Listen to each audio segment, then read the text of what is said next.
Kateel ಸಿಟ್ಲ foundation register. ಈ ಸಂಸ್ಥೆಯು ನಡೆಸುತ್ತಾ ಬರುತ್ತಿರುವ ದಾಖಲೀಕರಣದಲ್ಲಿ ಇಂದು ಸಂದರ್ಶನಗೊಳ್ಳುತ್ತಿರುವ ಸಾಲಿಗ್ರಾಮ ಮಕ್ಕಳ ಮೇಳ ರಿಜಿಸ್ಟರ್ ಇದರ ಸಂಸ್ಥಾಪಕರಲ್ಲಿ ಒಬ್ಬರಾದ ಶ್ರೀ ಶ್ರೀಧರ ಹಂದೆ ಅವರನ್ನ ನಾನು ಪರಿಚಯಿಸಲಿದ್ದೇನೆ. ಯಕ್ಷಗಾನಕ್ಕೂ ಹಂದೆ ಮನೆತನಕ್ಕೂ ಅವಿನಾಭಾವ ಸಂಬಂಧ. ಒಂದು ಕಾಲದಲ್ಲಿ ತನ್ನ ವೃತ್ತಿ ಬದುಕನ್ನು ರೂಪಿಸಿದ ಹಾಗೂ ಉಳಿಸಿದ ಯಕ್ಷಗಾನವನ್ನು ತಾನೂ ಉಳಿಸಬೇಕೆಂದು ಛಲ ತೊಟ್ಟಂತಹ ಶ್ರೀ ಶ್ರೀಧರ ಹಂದೆ ಅವರು ಯಕ್ಷಗಾನವನ್ನ ಕಲಿತು ಆ ಕ್ಷೇತ್ರಕ್ಕೆ ನೀಡಿದಂತಹ ಕೊಡುಗೆ ಮಾತ್ರ ಅನನ್ಯವಾದುದು. ಶಿಕ್ಷಕರ ತರಬೇತಿಗೆ ಸೇರಿದಂದಿನಿಂದ ಹಿಡಿದು ಸುಮಾರು 65 ವರ್ಷಗಳಿಂದ ನಿರಂತರವಾಗಿ ಕಲಾಮಾತೆಯ ಸೇವೆಯನ್ನ ಮಾಡಿಕೊಂಡು ಬರುತ್ತಿದ್ದಾರೆ.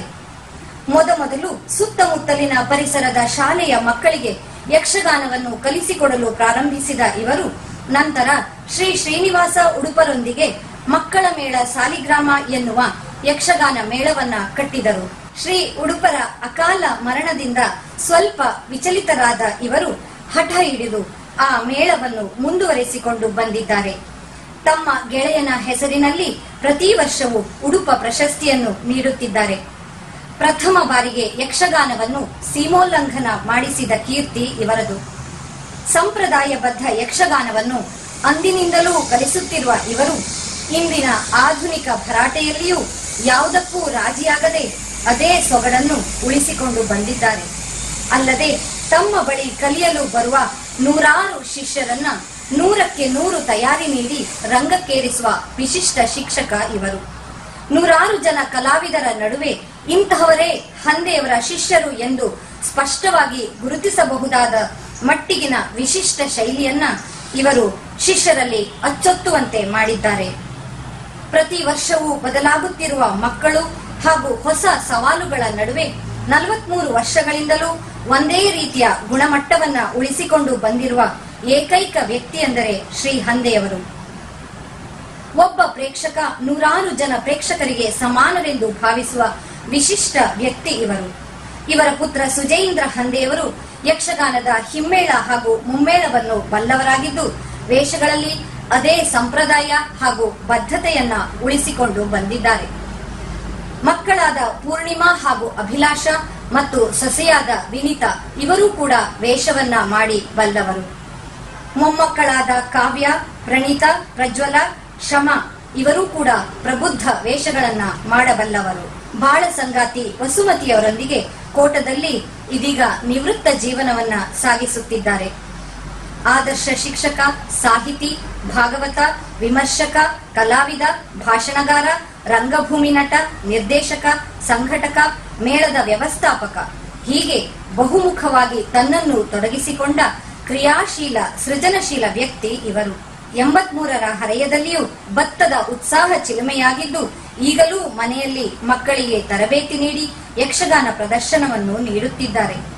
ಮಕ್ಕಳ ಮೇಳದ ಬಬ್ರುವಾಹನ ಕಾಳಗ, ವೀರ ವೃಷಸೇನ, ಕೃಷ್ಣಾರ್ಜುನ ಬಹಳ ಪ್ರಸಿದ್ಧವಾದ ಪ್ರಸಂಗಗಳು.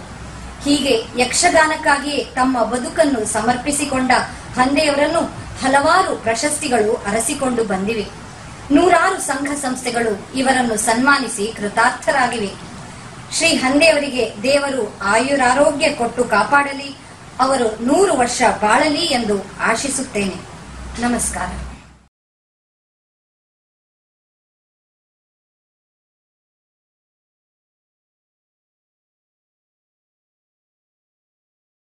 ಮಿತ್ರ ಕಟಕಿಯ ನುಡಿಯ ಕೇಳುತ್ತ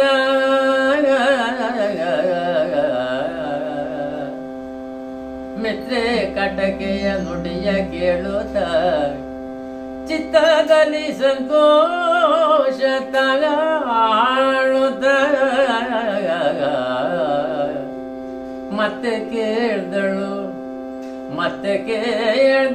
ಚಿತ್ರಾಂಗದೆಯು ಅರ್ಜುನನ ಹದನ.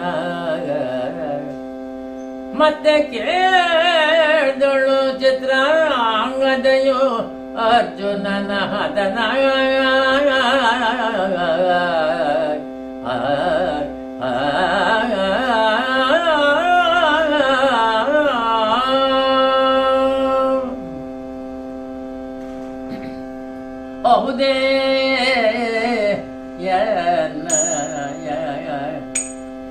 ರಮಣ ಹೃದಯ ತಾತೋ ಕೆಟ್ಟತಕ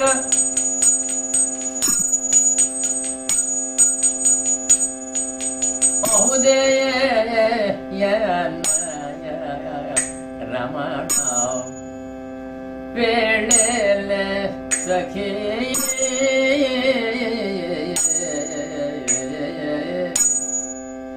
ಪೇಳೆ ಸಖಿ ಅಹುದಯ ರಮಣ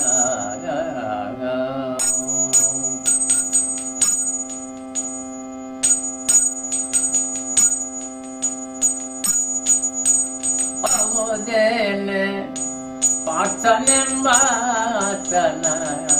ಕಾಣದೆ ಅಹುದೇನೆ ಪಾರ್ಥನೆಂಬಾತನ ಕಾಣದೆ ಬಲು ದಿನವಾಯಿತು ಬಳಲಿನ ಬೆಂಡದೆ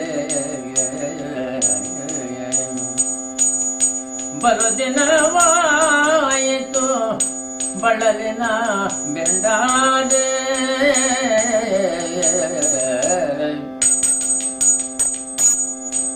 ಅವುದೇ ಎನ್ನಯ ರಮಣ ಪೇಳನೆ ಸಖಿ ಅಹುದೇ ಎನ್ನಯ ರಮಣ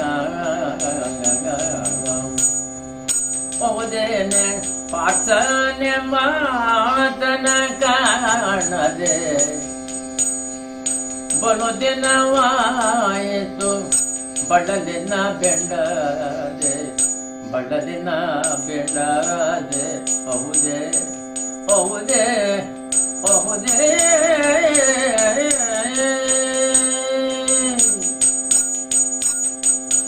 ಅಹುದೇ ಎನ್ನಯ ರಮಣ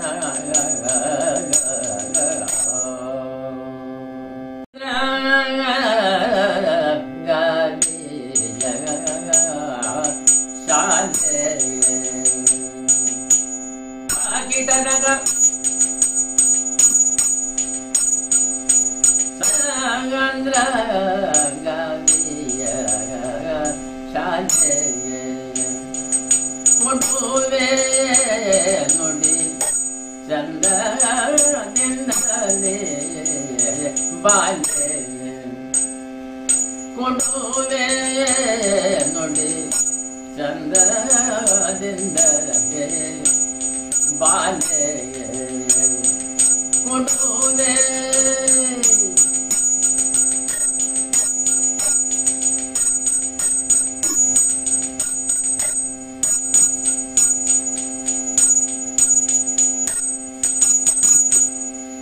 ಕೊಡುವೆ ನುಡಿ ಚಂದದಿಂದಲೇ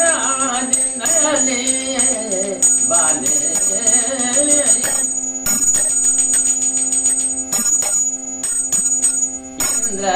ನಂದನನೆಂದು ಮಣಿಪುರ ಕೈದಿರಾಗಿ ಇಂದ್ರ ನಂದನನೆಂದು ಮಣಿಪುರ ಕೈದಿರಾಗಿ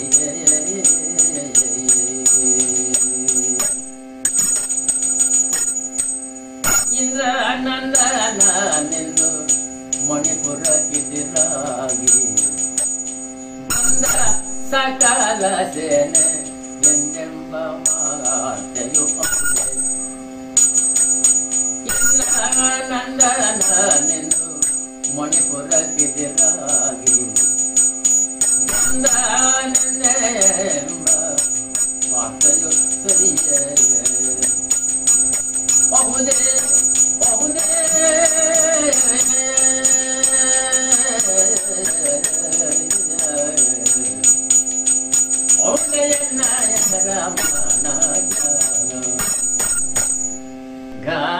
ಘಾತವಾದನು ಭೀಮನೆಂದು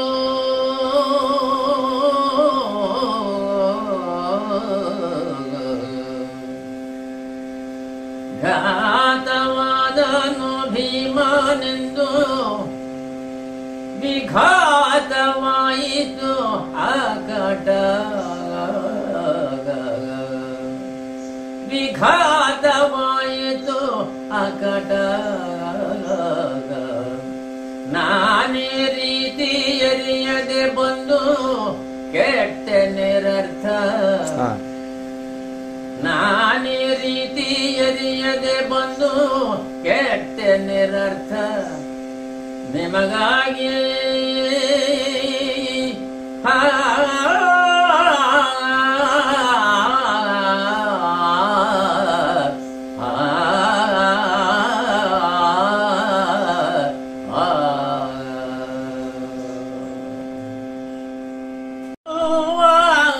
ಯೋಜನೇನು ಕೇಳುವ ಯೋಜನೇನು ರವಿಸುನೋತ ಶಿಶುವಿಗನು ರವಿಸುನೋತ ಶಿಶುವಿಗನು ಬೆಳೆಯ ಗಳೆಯದೆ ಕೊಳ್ಳುಗೊಳ್ಳದಲೇನೇ ಬೆಳೆಯ ಗಳೆಯದೆ ಕೊಳ್ಳುಗೊಳ್ಳದಲೇನೆ ಅದೇ ಪರಿಗೆ ಜನನೇ ಕುಂತಿ ದೇವಿ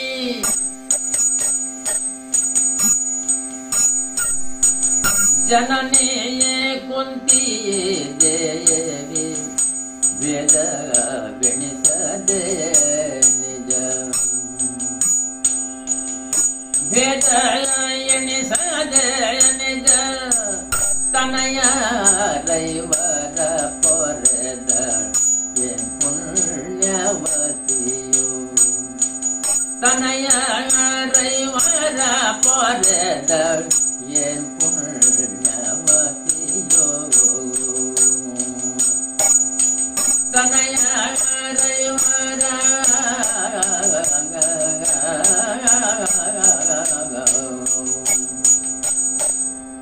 ತನಯ ರೈವರ ಪೊರೆದ ಏನ್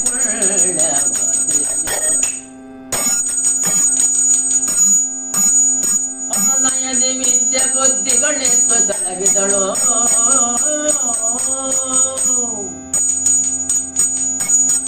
ನಯದಿ ವಿದ್ಯೆ ಬುದ್ಧಿಗಳೆತ್ತು ಸಲಹಿದಳು ವನಜಮುಖಿ ಆ ಮಾತೆ ವನಜಮುಖಿ ಆ ಮಾತೆ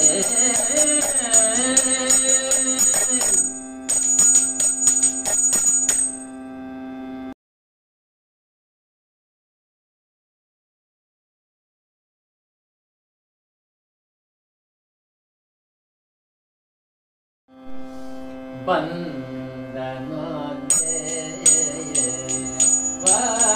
ವರದೇವಾ ಪ್ರಗತೋ ಪಿಟಕ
ಕರುಣ ಸಂಜೀವ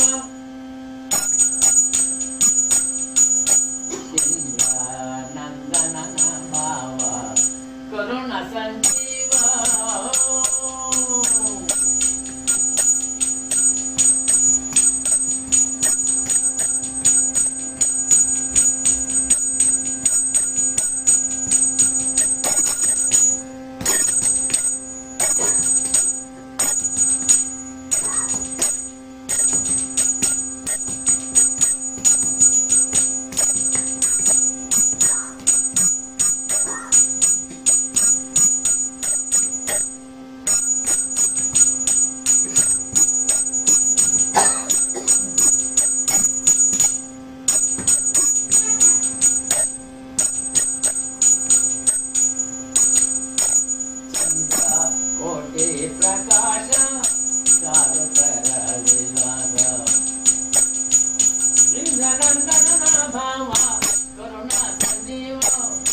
ಸರ್ ನಮಸ್ತೆ ಸರ್.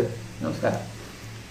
ಬಹಳ ಸುವಿಖ್ಯಾತಿಯನ್ನು, ಒಳ್ಳೆಯ ಹೆಸರು, ಒಳ್ಳೆಯ ಒಂದು ಮರ್ಯಾದಸ್ಥ ಒಂದು ಹಿನ್ನೆಲೆ ಎಲ್ಲ ಈ ಮನೆತನಕ್ಕೂ ಅಷ್ಟೇ ಬಹಳ ದೊಡ್ಡ ಒಂದು ಇತಿಹಾಸವೇ ಇದೆ. ಯಕ್ಷಗಾನಕ್ಕೂ ಈ ಮನೆತನಕ್ಕೂ ಒಂದು ದೊಡ್ಡ ಅವಿನಾಭಾವ ಸಂಬಂಧವು ನಂಟನ್ನು ಇಡೀ ಯಕ್ಷಗಾನ ಜಗತ್ತು ಅದನ್ನು ಒಪ್ಪಿ ಆಗಿದೆ.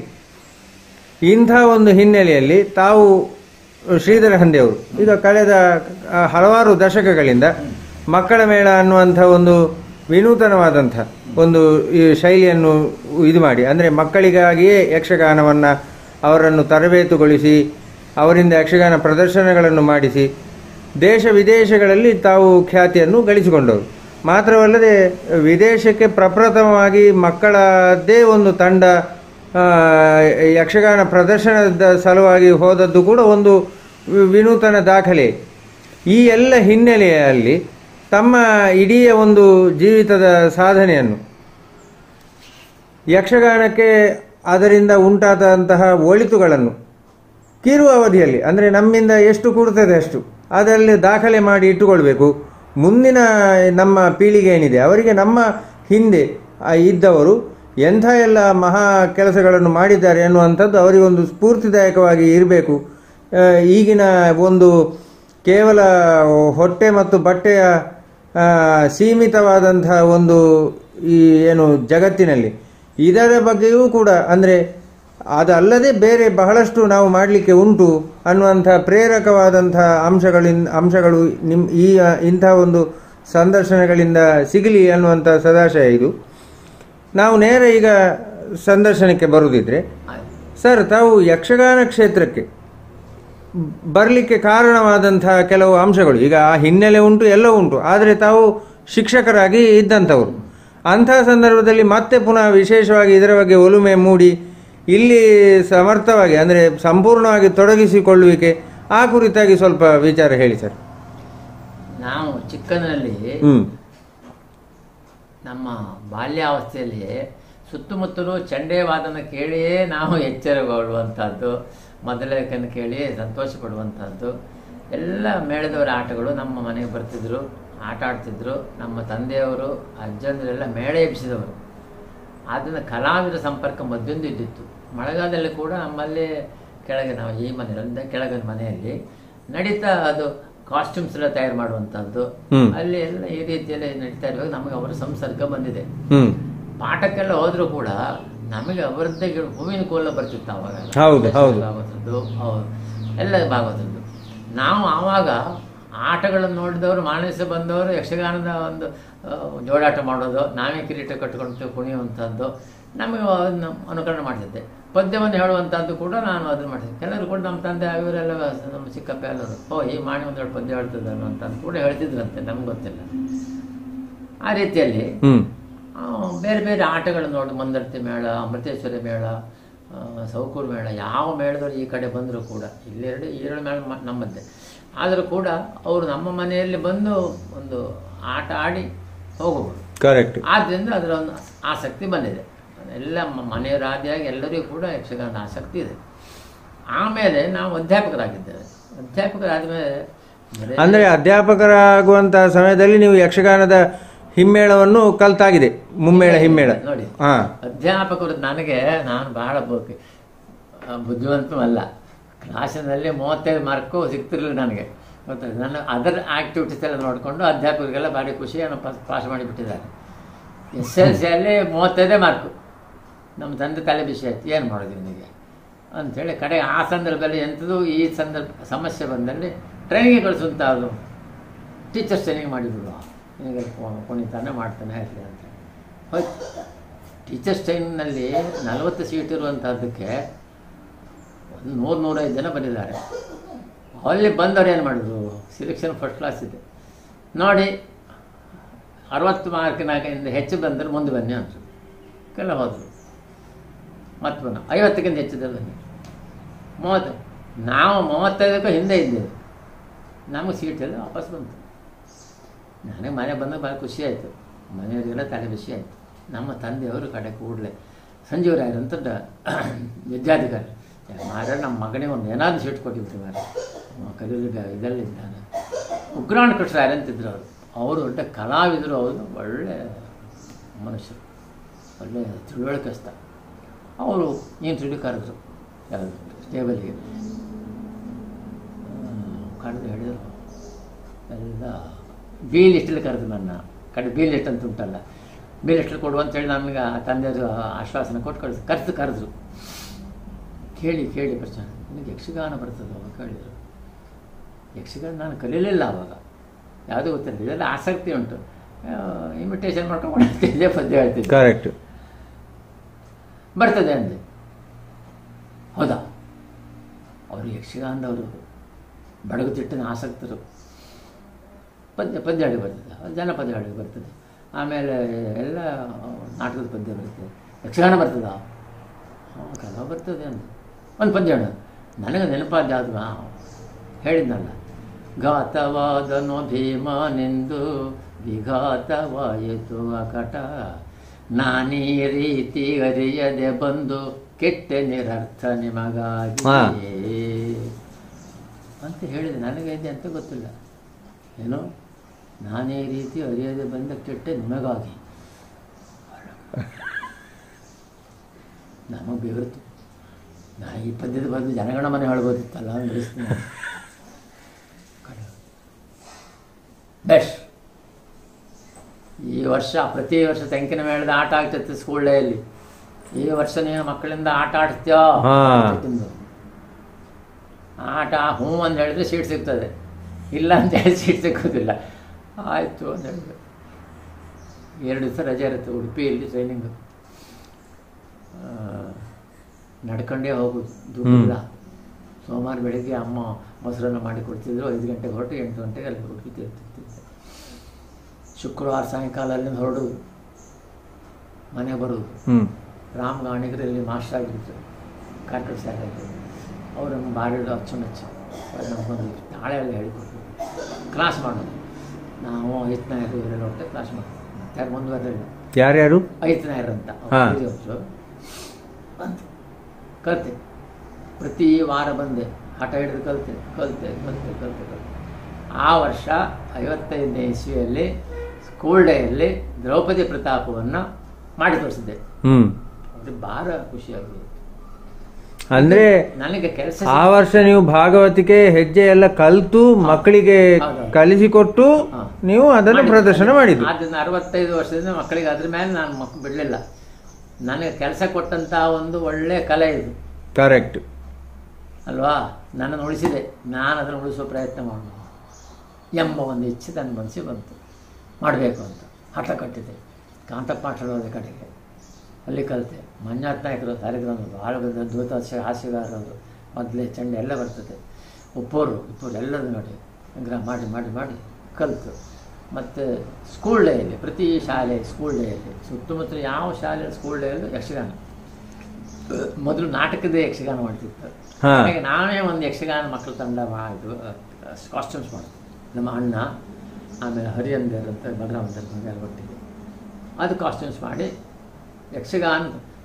ಯಕ್ಷಗಾನ ಬೊಬ್ರಾನ್ ಕಾಳಗ ಮಾಡಬೇಕಾದ್ರೆ ಆ ಮಕ್ಕಳನ್ನೆಲ್ಲ ಮನೆ ಇಲ್ಲಿ ಕರೆಸಿ ರಾತ್ರಿ ಇಲ್ಲಿ ಸುತ್ತಮುತ್ತಲು ನಮ್ಮ ಆಟ ಆಗ್ತದಲ್ಲ, ಅವ್ರ ಹತ್ರ ವೃತ್ತಿಪರ ಮಾಡಿದ್ರು, ಅವ್ರ ಹತ್ರ ಆ ಬೊಬ್ರಾನ್ ಕಾಳಗ ಆಡಿಸಿ ಅದನ್ನು ಮಕ್ಕಳಿಗೆ ತೋರಿಸಿ ಆಮೇಲೆ ನಾವು ಆಡ್ತಿದ್ದೆವು. ಈಗ ಯಾರು ಟ್ರೈ ಮಾಡ್ತಾರೆ ಹಾಗೆ? ನಮಗೆ ಆಮೇಲೆ ಇದೇ ರೀತಿ ನಡೀತಾ ಉಂಟು. ಆಸಕ್ತಿ ಬಂತು ನನಗೆ. ಈ ತಿಟ್ಟು ಮಟ್ಟು ಉಳಿಸಬೇಕು. ನನ್ನನ್ನು ಉಳಿಸಿದ್ದಲ್ಲ ಇದು. ಮುತ್ತೈಗಡರು ಅಲ್ಲಿ ಆವಾಗೆಲ್ಲ ಅಮೆಚೂರ್ಸ್ ಎಲ್ಲ ವಿಷಯ ಮಾಡೋ ಕ್ರಮ ಇಲ್ಲ. ಆಟ ನೋಡಿದರೆ ಹಂಗೆಲ್ಲ ತೆಗೆದು ಮೆಂದ್ಕೊಂಡು ಬರ್ಬೇಕು ನಾವು ಒಳಗೆ. ನಮ್ಮಲ್ಲಿ ಕೂಡ ಇದ್ದಿತ್ತು, ಗೊತ್ತಿರಲಿಲ್ಲ. ಮುತ್ತೈಗಡರು ಒಂದು ರಂಗ ಮಾಡಿದ್ರು. ಕಾಂತಪ್ಪ ಮಾಸ್ಟರು ಅಲ್ಲೆಲ್ಲ ಬೇರೆ ಬೇರೆ ಇದು ಮಾಡಿದ್ರು. ಅಲ್ಲಿ ಭಾಗವತಿಗೆ ವೇಷ ಇದನ್ನೆಲ್ಲ ಮಾಡಲಿಕ್ಕೆ ನನ್ನ ಜೊತೆಲಿ ಶ್ರೀನಿವಾಸರು ಕೂಡ ಇದ್ದಿದ್ರು. ಎಲ್ಲ ಈ ರೀತಿ ಒಬ್ಬರಿಗೂ ಒಂದು ಯಕ್ಷಗಾನದ ಬಗ್ಗೆ ಅತೀ ಆಸಕ್ತಿ ಬಂತು. ಮತ್ತು ನಮಗೆ ತೆಂಕು ಬೆಡಗು ಬಡಗು ವ್ಯತ್ಯಾಸ ಇಲ್ಲ. ಎಲ್ಲಿ ಶುದ್ಧವಾದ ಉಂಟು ಅದನ್ನು ಅಪ್ರಿಸಿಯೇಟ್ ಮಾಡ್ತಾರೆ. ಇವತ್ತಿಗೂ ತೆಂಕಿನಿಂದ ಕೋಳಿಯೂರು ರಾಮಚಂದ್ರ, ಪುತ್ತೂರು ನಾರಾಯಣಗಡೆ, ಅಳಕೆ ರಾಮಯ್ಯ ಇವರೆಲ್ಲ ನಮಗೆ ಆರಾಧ್ಯರು. ಅದು ಯಕ್ಷಗಾನ. ಇಲ್ಲಿ ಶಿವರಾಮಗಡರಾಗಲಿ, ಮಾಗಲಗಡರಾಗಲಿ, ಅವ್ರ ಮಾಗಲನ್ನೆಲ್ಲ ಕರೆಸಿದ್ರೆ ನಮ್ಮ ಪ್ರೀ ಶ್ರೀಧರ್ ಅಂತೇಳಿ ಅವ್ರನ್ನೂ ಕೂಡ ನಾವು ನಮ್ಮ ಮೇಲೆ ಕರೆಸಿದ್ವಿ. ಭೇದ ಇಲ್ಲದೆ ಮುಂದರಿತು. ಅದರಿಂದ ಈ ಹವ್ಯಾಸ ಬೆಳೀತು. ಇದನ್ನು ಉಳಿಸಬೇಕು ಅಂತ ನಾವು ಹಠ ಮಾಡ್ತೀವಿ. ಈಗ ನೋಡಿ ಸರ್, ಯಕ್ಷಗಾನದಲ್ಲಿ ಅದಾಗಲೇ ಯಕ್ಷಗಾನ ಕಲೆಯ ಒಳಗಡೆ ತಿಟ್ಟುಗಳ ಭೇದವನ್ನು ಬಿಟ್ಟು ಹೇಳುವುದಿದ್ರೆ, ಯಕ್ಷಗಾನ ಸಮಗ್ರವಾಗಿ ಹೇಳುವಾಗ ಬಹುವಾದ ವೈವಿಧ್ಯತೆಗಳು ಅದರ ಒಳಗಡೆ ಹೇರಳವಾಗಿ ಉಂಟು. ನಮ್ಮ ಹಿರಿಯರಿಂದ ನಮಗೆ ಬಳುವಳಿಯಾಗಿ ಬಂದಿದೆ. ಇಂಥ ವೈವಿಧ್ಯತೆಗಳು ಇರುವಂತಹ ಈ ಯಕ್ಷಗಾನದಲ್ಲಿ ಮತ್ತೆ ಪುನಃ ಇನ್ನೂ ವೈವಿಧ್ಯತೆಗಳು ಬೇಕು ಅಂತ ಹೇಳಿ ನಾವು ಪ್ರಯತ್ನ ಮಾಡುವಂಥದ್ದೇನಿದೆ, ಈ ಕ್ರಿಯೆಯ ಬಗ್ಗೆ ನಿಮ್ಮ ಅಭಿಪ್ರಾಯ ಏನು? ನೋಡಿ, ಈಗ ಯಕ್ಷಗಾನ ಎನ್ನುವಂಥದ್ದು ಮೊದಲು ಹರಕೆ ಆಟವಾಗಿ ಮೇಳದ ಹೇಳ್ತಿತ್ತು. ಹರಕೆ ಆಡಿಸೋರು ಆಟ ಆಡ್ತಿದ್ರು, ಯಾವ ನಿರ್ಬಂಧವೂ ಇಲ್ಲ. ಜನರನ್ನ ಅಟ್ರ್ಯಾಕ್ಟ್ ಮಾಡಬೇಕು, ಗೊತ್ತಾಯ್ತಾ, ಸಂಪಾದನೆ ಹೆಚ್ಚಾಗಬೇಕು, ಮೇಳ ಕಲೆಕ್ಷನ್ ಆಗಬೇಕಂತ ಇದೆ. ಅದರಷ್ಟಕ್ಕೆ ಅದು ಶಾಸ್ತ್ರೀಯವಾಗಿ ಯಕ್ಷಗಾನ ರೂಪದಲ್ಲೇ ಇದ್ದು ಅದರಲ್ಲಿ ಸ್ವಲ್ಪ ಹೊಸ ಹೊಸತನ ಯಕ್ಷಗಾನ ಚೌಕಟ್ಟಿನಲ್ಲೇ ಬಂದು ಬೆಳೀತಾ ಇತ್ತು. ಕೊನೆಗೇನಾಯಿತು, ಡೇರೆ ಆಟ ಶುರುವಾಯಿತು ಅಲ್ವಾ. ಡೇರೆ ಆಟಕ್ಕೇನು ಮುಖ್ಯ, ಡೇರೆ ಆಟದಿಂದ ತುಂಬ ಪ್ರಯೋಜನ ಆಗಿದೆ, ಕಲಾವಿದರ ಮಟ್ಟ ಏರಿದೆ. ಕರೆಕ್ಟ್. ಪಾಪ ನಡ್ಕೊಂಡು ತಿರುಗಬೇಕು 9-10 ಮೇಲೆಲ್ಲ. ಆಮೇಲೆ ನೋಡುವ ಪ್ರೇಕ್ಷಕರ ಒಳ್ಳೆಯ ಇದು ಬಂದಿದೆ. ಯಕ್ಷಗಾನ ಕ್ಷೇತ್ರ ವಿಸ್ತಾರ ಆಗಿದೆ ಅವರಿಂದ. ಮೇಳದಲ್ಲಿ ಶಿಸ್ತು ಬಂತು, ಗೊತ್ತಾಯ್ತಾ, ಆ ರೂಪ. ಆದರೆ ಪ್ರತಿ ವರ್ಷ ಅವರಿಗೆ ಹೊಸ ಹೊಸ ಜನರನ್ನು, ಪ್ರೇಕ್ಷಕರನ್ನ ಅಟ್ರ್ಯಾಕ್ಟ್ ಮಾಡುವಂಥ ಒಂದು ಅನಿವಾರ್ಯತೆ ಉಂಟು ಮೇಳದ ಯಜಮಾನರಿಗೆ. ಅನಿವಾರ್ಯತೆಗಾಗಿ ಈ ಹೊಸ ಹೊಸತನವನ್ನು ಗಿಮಿಕ್ಸ್ ಮಾಡುವಂಥ ಕಲಾವಿದನ್ನೆಲ್ಲ ಒಟ್ಟಾಕಿ ಶುರು ಮಾಡಿದೆ. ಈ ಕಲಾವಿದರು ಪ್ರೇಕ್ಷಕರಿಗಾಗಿ ಅನಿವಾರ್ಯವಾಗಿ ಹೊಟ್ಟೆಪಾಡೋದು ಬದಲಾಗುವಂಥ ಸ್ಥಿತಿ ಬಂದೆಲ್ಲ ಹಾಗೆ. ಅದು ಬೆಳೆದು ಈಗ ಎಲ್ಲರೂ ಪ್ರಯೋಗ ಅಂತ ಹೋಗಿ ಹೋಯ್ತು, ಯಾರು ಬೇಕಾದ್ರೂ ಮಾಡ್ಬೋದು. ಸೂರ್ಯಕಾಂತ ಪ್ರಯೋಗ ತುಂಬ ಮಾಡಿದ್ದಾರೆ, ಆದರೆ ಇದರ ಬಗ್ಗೆ ಉಳಿಸುವ ಬಗ್ಗೆ ಪ್ರಯತ್ನ ಮಾಡಿದ್ದಾರೆ. ಹೌದು, ಕರೆಕ್ಟ್. ಅವರು ಮುಟ್ಟಿದ್ದರಿಂದ ನಮ್ಮ ಯಕ್ಷಗಾನ ಚಿನ್ನ ಆಯಿತು. ಹೌದು, ಅವ್ರು ಪ್ರಯೋಗ ಮಾಡಿದ್ರೆ ನಾವು ಮಾಡೋದಿಲ್ಲ, ನಾವು ಮುಟ್ಟಿದ ಚಿನ್ನ ಆಗಿದೆಯಾ ಮಾಡಿ. ಅವರು ಪ್ರಯೋಗ ಮಾಡಿದ ಕಾರಣ ಬೇರೆ. ಹೌದು, ಇದು ಭಾರಿ ಸರಿಯಾದ ಮಾತು. ಹೌದು ಸರ್. ಮತ್ತೆ ಈ ಪ್ರೇಕ್ಷಕರು, ನಮ್ಮ ಪ್ರೇಕ್ಷಕರ ಮಟ್ಟ ಹಾಳಾಗಿದೆ. ಸಿನಿಮಾ, ಟಿವಿ ಇಂಥದ್ದೆಲ್ಲ ನೋಡಿ ಇಲ್ಲಿ ಯಕ್ಷಗಾನ ರಂಗಸ್ಥಳದಲ್ಲಿ ಟಿವಿ ಮಾಧ್ಯಮವನ್ನು ಅಪೇಕ್ಷೆ ಪಡ್ತಾರೆ. ಯಕ್ಷಗಾನ ಆಟದಲ್ಲಿ ಸಿನಿಮಾ ಹಾಡನ್ನು ಬಯಸ್ತಾರೆ, ಕುಮ್ಮಿ ಹಾಡನ್ನು ಬಯಸ್ತಾರೆ. ಆ ಬಯಸುವ ಮಾಡಬೇಕು ಭಾಗವತರು ಮತ್ತೊಬ್ಬರು ಅದಕ್ಕೆ ಸರಿಯಾಗಿದ್ದರೆ ಮಾತ್ರ ಅವ್ರಿಗೆ ಕರೆ ಬರುತ್ತೆ ಬರುವ ವರ್ಷ. ಇದನ್ನೆಲ್ಲ ಮೀರಿ ನಿಂತು ಈ ಕಲೆಯನ್ನು ಉಳಿಸಿ ಬೆಳೆಸಿದಂಥ ಕಲಾವಿದರು ತುಂಬ ಜನ ಇದ್ದಾರೆ ಇದರಲ್ಲಿ, ಗೊತ್ತಾಯ್ತು. ಆ ಒಂದು ಆಸಕ್ತಿ, ಆ ಒಂದು ಬದ್ಧತೆ ಕಲಾವಿದರೆ ಬರಬೇಕು. ಪ್ರೇಕ್ಷಕರಿಗೆ ಯಾವುದು ಒಳ್ಳೆಯದು ಯಾವುದು ಕೆಟ್ಟದ್ದು ಎನ್ನುವಂಥ ಮನೋಭಾವ ಇನ್ನು ಬೆಳೀಲಿಲ್ಲ. ಅಂಥ ಪ್ರೇಕ್ಷಕರನ್ನು ನಾನು ಮಕ್ಕಳ ಮೇಳ ಮಾಡಿದ ನಾನು ಹುಡುಗರು ಮಕ್ಕಳನ್ನು ಕಲಾವಿದರು ಮಾಡಬೇಕಾದ್ರೆ ಅವ್ರ ಸ್ವಂತಕ್ಕೆ ಒಳ್ಳೆಯ ಪ್ರೇಕ್ಷಕರನ್ನು ತಯಾರು ಮಾಡಿದ್ದೇವೆ.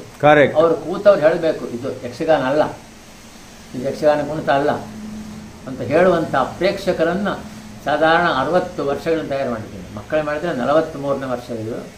ನಾನು ಟ್ರೈನಿಂಗ್ ಶುರು ಮಾಡಿದ್ದು ಅದೇ ಉದ್ದೇಶ. ಎಲ್ಲ ಕೊಟ್ಟು ನಾನು ಕಲಿಸಿದಂಥ ಮಕ್ಕಳು ಇವತ್ತು ವೇಷ ಮಾಡಿದರೆ ಈಗಿನ ಭಾಗವತರು ಕೂಡ ಮೆಚ್ಚಿ, ಯಾರು ಕಲಿಸಿದ ಪದ ನಿಮಗೆ ಬಿಡಬೇಡ ಅಂತ ಹೇಳ್ತಾರೆ. ಅವ್ರಿಗೆ ಗೊತ್ತುಂಟು ಒಳ್ಳೆಯದು ಯಾವುದು ಅಂತೇಳಿ. ಅದು ಅನಿವಾರ್ಯತೆ. ಆದರೆ ಅನಿವಾರ್ಯತೆ ಇಲ್ಲದೆ ಬದ್ಧತೆ ಇದ್ದಂಥ ಕಲಾವಿದರಾದರೆ, ಒಳ್ಳೆಯ ಉತ್ತಮ ಪ್ರೇಕ್ಷಕರಾದರೆ, ಒಬ್ಬ ನಗಾಡೋದು ಕೈ ಚಪ್ಪಾಡೋದಲ್ಲ. ಮೊದಲು ಬ್ರಹ್ಮ ಸಭೆ ಅಂತ ಕೂತ್ಕೊಂತಿತ್ತು, ಒಳ್ಳೆಯ ಸಭೆ ಗೊತ್ತುಂಟ ನಿಮಗೆ. ಆ ಬ್ರಹ್ಮ ಸಭೆಯಲ್ಲಿ ವಿದ್ವಾಂಸರು ಕೂತ್ಕೊಳ್ಳೋದು ಮತ್ತೆಲ್ಲ ಹಿಂದೆ. ಅವ್ರ ಮುಖದಲ್ಲಿ ನಗೆ ಬಂದರೆ ಸಾಕು, ಮುಗುಳು ನಗೆ ಬಂದರೆ ಸಾಕು, ನಾವು ಗೆದ್ದಿದ್ದೇವೆ ಅಂತ ಅರ್ಥ. ಕಲಾವಿದರು ಅದು ತಿಳ್ಕೊಳ್ಳುವ ಯೋಗ್ಯತೆ ಎಷ್ಟು ಜನರಿಗೆ ಉಂಟು ಇಲ್ಲ. ಅದು ಬದ್ಧತೆ ಉಳ್ಳಂಥ ಕೆಲವರು ಇನ್ನೂ ಇದ್ದಾರೆ. ಆದರೆ ಅನಿವಾರ್ಯ. ಅಂದರೆ ವೈವಿಧ್ಯತೆ ಪುನಃ ನಾವು ಜೋಡಿಸಬೇಕಾದ ಅವಶ್ಯಕತೆ ಏನೂ ಇಲ್ಲ. ಅವಶ್ಯಕತೆ ಕೆಲವು ಬದಲಾವಣೆ ಮಾಡಿ ಯಕ್ಷಗಾನ ಚೌಕಟ್ಟಿನಲ್ಲಿ ಇರಲಿ. ಯಕ್ಷಗಾನದ ರೂಪ ರೇಖೆ ಏನೋ ಉಂಟು ಗೊತ್ತುಂಟು, ಎಲ್ಲರಿಗೂ ಗೊತ್ತಿಲ್ಲ, ಎಲ್ಲರೂ ಬುದ್ಧಿವಂತರೆ. ಅದನ್ನು ಹೊರತಾಗಿ ನೀವು ಮಾಡೋದು ತಪ್ಪ ಸರಿ ನಿಮ್ಮ ಆತ್ಮ ಹೇಳ್ತದೆ. ಹೌದು, ಒಪ್ಪೋದಿಲ್ಲ ಮನಸ್ಸು. ಈಗ ನೋಡಿ ಸರ್, ಯಕ್ಷಗಾನದ ಶಾಸ್ತ್ರೀಯತೆ ಅಥವಾ ಪಾರಂಪರಿಕ ಯಕ್ಷಗಾನ, ಸಾಂಪ್ರದಾಯಿಕ ಯಕ್ಷಗಾನ ಅಂತೆಲ್ಲ ನಾವು ಹೇಳ್ತೇವೆ. ಇದರ ಮರ್ಮ ಏನು, ಅಂದರೆ ಇದರ ಅರ್ಥ ಏನು? ನೋಡಿ, ಸಾಂಪ್ರದಾಯಿಕ ಎನ್ನುವಂಥದ್ದು ಒಂದು ಇದೆ. ಹಾಡು ದಾಸರ ಪದ್ಯ ಅಲ್ವಾ, ಭಜನೆ ಹಾಡ್ತೇವೆ. ಅದೇ ರಾಗದ ಯಕ್ಷಗಾನದಲ್ಲಿ ಹಾಡ್ತೇವೆ ಅಲ್ವಾ, ರಾಗ ಒದೆ ತಾಳು ಒದೆ. ಅದೇ ರಾಗದಲ್ಲಿ ಕೋಲದವನು ಕುಣಿತಾನೆ, ಯಾವುದೋ ಒಂದು ಇದರಲ್ಲಿ ಕುಣಿತಾನೆ. ಕರೆಕ್ಟ್. ತೆಂಕಿನವರು ಅದೇ ರಾಗ ತಾಳದಲ್ಲಿ ಪದ್ಯ ಹೇಳ್ತಾರೆ, ಬಡಾವಣೆನವರು ಹೇಳ್ತಾರೆ. ಮತ್ತು ಅಲ್ಲೊಂದು ಮತ್ತೊಂದು ಸಭಾಯುಧ ಮೆಟ್ಟ ಅಂತ ಉಂಟು, ಕರ್ಕಿ ಮೇಳ, ಅವರು ಪದ್ಯ ಮಾಡ್ತಾರೆ. ಈ ರೀತಿ ಭಿನ್ನತೆ ನಾವು ದೂರದಿಂದ ಕೇಳುವಾಗ ಎಂತ ಹೇಳ್ತಾರೆ, ಪದ್ಯ ಕೇಳ್ತಾರೆ. ಅದು ಭಜನೆ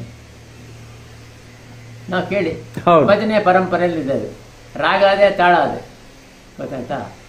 ಅದೇ ರಾಗವನ್ನು ಶ್ರೀವೇಶ ಕುಣಿಸುವಂಥ ಭಾಗವತ ಹೇಳುವಾಗ, ಕೃಷ್ಣನೇ ಬೇಗನೆ ಭಾಗ ಹೇಳುವಾಗ ಇದೆಲ್ಲ ಆಟ ಆಗ್ತದೆ ಮಾರಳೆ, ಹೇಳ್ತೇವೆ ನಾವು ಅಲ್ವಾ. ಈ ರೀತಿಯಲ್ಲಿ ಭೇದವನ್ನು ನಾವು ಕಲೆಯಲ್ಲಿ ಗುರುತಿಸ್ತೇವೋ ಅದು ಸಂಪ್ರದಾಯ. ನಾವು ಬಡಗುತಿಟ್ಟಿನ ಆಟ ನೋಡುವಾಗ ತೆಂಕಿನ ವೇಷ ಬಂತು ಬರಬೇಕು ಅಂತ ಅಪೇಕ್ಷೆ ಪಡುವುದಲ್ಲ. ಕರೆಕ್ಟ್ ಅಲ್ವಾ. ನಮ್ಮನ್ನು ಬಣ್ಣದ ವೇಷಕ್ಕೆ ಇದು ಬೇಡ, ನಮ್ಮ ಬಣ್ಣದ ವೇಷ ಹಾಗೆ ಬರಲಿ, ತೆಂಕಿನವ್ರು ಮಾಡಲಿ, ಅವ್ರ ಸಂಪ್ರದಾಯ ಅಲ್ವಾ. ಕರೆಕ್ಟ್. ಸಭಾಯಿತ ಮಟ್ಟಿನವರು ಅವರದ್ದೇ ಕರ್ಕಿ ಮಾಡಿದವರು, ಅವ್ರದ್ದೊಂದು ಶೈಲಿ ಚೆನ್ನಾಗಿದೆ. ಈ ಶೈಲಿಗಳ ಭೇದವನ್ನು ಎಷ್ಟೋ ಬಾರಿ ನಾನು ಚರ್ಚೆಯಲ್ಲಿ ಭಾಗವಹಿಸಿದ್ದೆ. ಶೈಲಿಗಳು ಒಂದಾಗಬೇಕನ್ನುವಂಥ ಮಹಾಮೂಂದ್ರೆ ಹೇಳಿದ್ದಾರೆ ಭಾಷಣದಲ್ಲಿ. ನಾನು ಒಂದಾಗಬಾರ್ದು ಅನ್ನೋದು. ಈಗ ಉದಾಹರಣೆ ಕೊಟ್ಟಿದ್ದೇನೆ, ಹೋಳಿಗೆ, ಲಾಡು, ಜಿಲೇಬಿ, ಕೇಸರಿಬಾತು ಎಲ್ಲ ಸಿಹಿ ಕಜ್ಜಾಯ, ಮೂರು ದ್ರವ್ಯ ಒಂದೇ. ಇದನ್ನೆಲ್ಲ ಒಟ್ಟು ಮಾಡಿ ಒಂದು ದ್ರವ್ಯ ಮಾಡಿದ್ರು ಒಂದೇ. ಹೋಳಿಗೆ ರುಚಿಯೇ ಬೇರೆ, ಕರೆಕ್ಟ್. ಇದರ ರುಚಿಯೇ ಬೇರೆ, ಹಿಡುಗುಂಜ ಮಾಡೋ ರುಚಿಯೇ ಬೇರೆ. ಆ ಹಿಂದಿನ ಇದೆಲ್ಲ ಬದಲಾವಣೆ ಆಗಿದೆ ಬಿಡಿ. ಕರ್ಕಿ ಮಾಡಿದವ್ರದ್ದು ಅಷ್ಟು ಚೆನ್ನಾಗಿದ್ದಿತ್ತು ಅವರ ಪರಂಪರೆ. ತೆಂಕಿನವ್ರದ್ದು ಹಾಗೆ ಇರಬೇಕು. ಎಲ್ಲ ಒಟ್ಟಾಗಿ ಏನು ನೋಡ್ತೀರಿ. ಕರೆಕ್ಟ್. ಅದು ಆಗಬಾರ್ದು. ಈಗ ನೋಡಿ ಸರ್, ಈ ಯಕ್ಷಗಾನಕ್ಕೆ ನಾಟ್ಯ, ಸಂಗೀತ, ಸಾಹಿತ್ಯ ಇತ್ಯಾದಿ ಬೇರೆ ಬೇರೆ ವಿಚಾರಗಳಿಗೆ ಬೇರೆ ಬೇರೆ ಸೋದರ ಕಲೆಗಳಿಂದ, ಅಂದರೆ ಭರತನಾಟ್ಯ, ಕೂಚುಪುಡಿ ಅಥವಾ ಇನ್ನೊಂದು ಮತ್ತೊಂದು, ಅವುಗಳಿಂದೆಲ್ಲ ಎರವಲು ಬೇಕಾಗಿದೆಯಾ? ಎರವಲು ನೋಡಿ, ನಮ್ಮಲ್ಲಿ 4 ರೀತಿಯ ಅಭಿನಯ ಇದೆ ಅಲ್ವಾ. ಬೇರೆ ಕಡೆಯಲ್ಲಿ ಭರತನಾಟ್ಯದಲ್ಲಿ ವಾಚಿಕ ಅಭಿನಯ ಇಲ್ಲ. ಕರೆಕ್ಟ್. ಅದರ ಬಗ್ಗೆ ಅದನ್ನು ತುಂಬಿಸಲಿಕ್ಕೆ ಬೇರೆ ಇದು ಮಾಡ್ಬೋದು ಅಲ್ವಾ. ನಮಗೆ ವಾಚಿಕಾಭಿನಯ ಇರುವಾಗ ನಾವು ಅಭಿನಯಕ್ಕೆ ಆಂಗಿಕಕ್ಕೂ ಮತ್ತೊಂದಕ್ಕೂ ಅಷ್ಟು ಒತ್ತಾಯ ಕೊಡಬೇಕಾದ ಅಗತ್ಯ ಇಲ್ಲ ಅನ್ನೋದು. ಕರೆಕ್ಟ್. ನಮ್ಮಲ್ಲಿ ಇದೆ, ಬೇರೆ ಇದೆ ಅಲ್ವಾ. 4 ಸಮ ಪ್ರಮಾಣದಲ್ಲಿ ಇರಬೇಕು ಅಲ್ವಾ. ಇಲ್ಲದಿದ್ರೆ ಅವ ಕುಣಿತಲ್ಲಿ ಹುಷಾರಿದ್ದಾನೆ ಅಲ್ಲ, ಅವ ಯಕ್ಷಗಾನ ಹುಷಾರಿದ್ದಾನೆ. ಹೌದು, ಕರೆಕ್ಟ್ ಅಲ್ವಾ. ಅರ್ಥಕಾರಕ ಹೊರಟಿದ್ದಲ್ಲ, ಅದು ಅವರವರ ಹೌದು ಹೌದು, ಅದರಲ್ಲಿ ಪ್ರಯೋಜನ ಇಲ್ಲ. ನೀವು ಹೇಳಿದ್ದು ಬಹಳ ಸರಿ, ಯಕ್ಷಗಾನದಲ್ಲಿ ಹುಷಾರಿದ್ದಾನೆ ಅಂತ ಆಗಬೇಕು. ಕುಣಿತಲ್ಲಿ ಬೇಡ, ವೇಷಭೂಷಣ ಬೇಡ, ಒಟ್ಟು ಇದ್ದಾರೆ ಅಂತ ಇಡೀ 4 ಇದ್ದಾನ.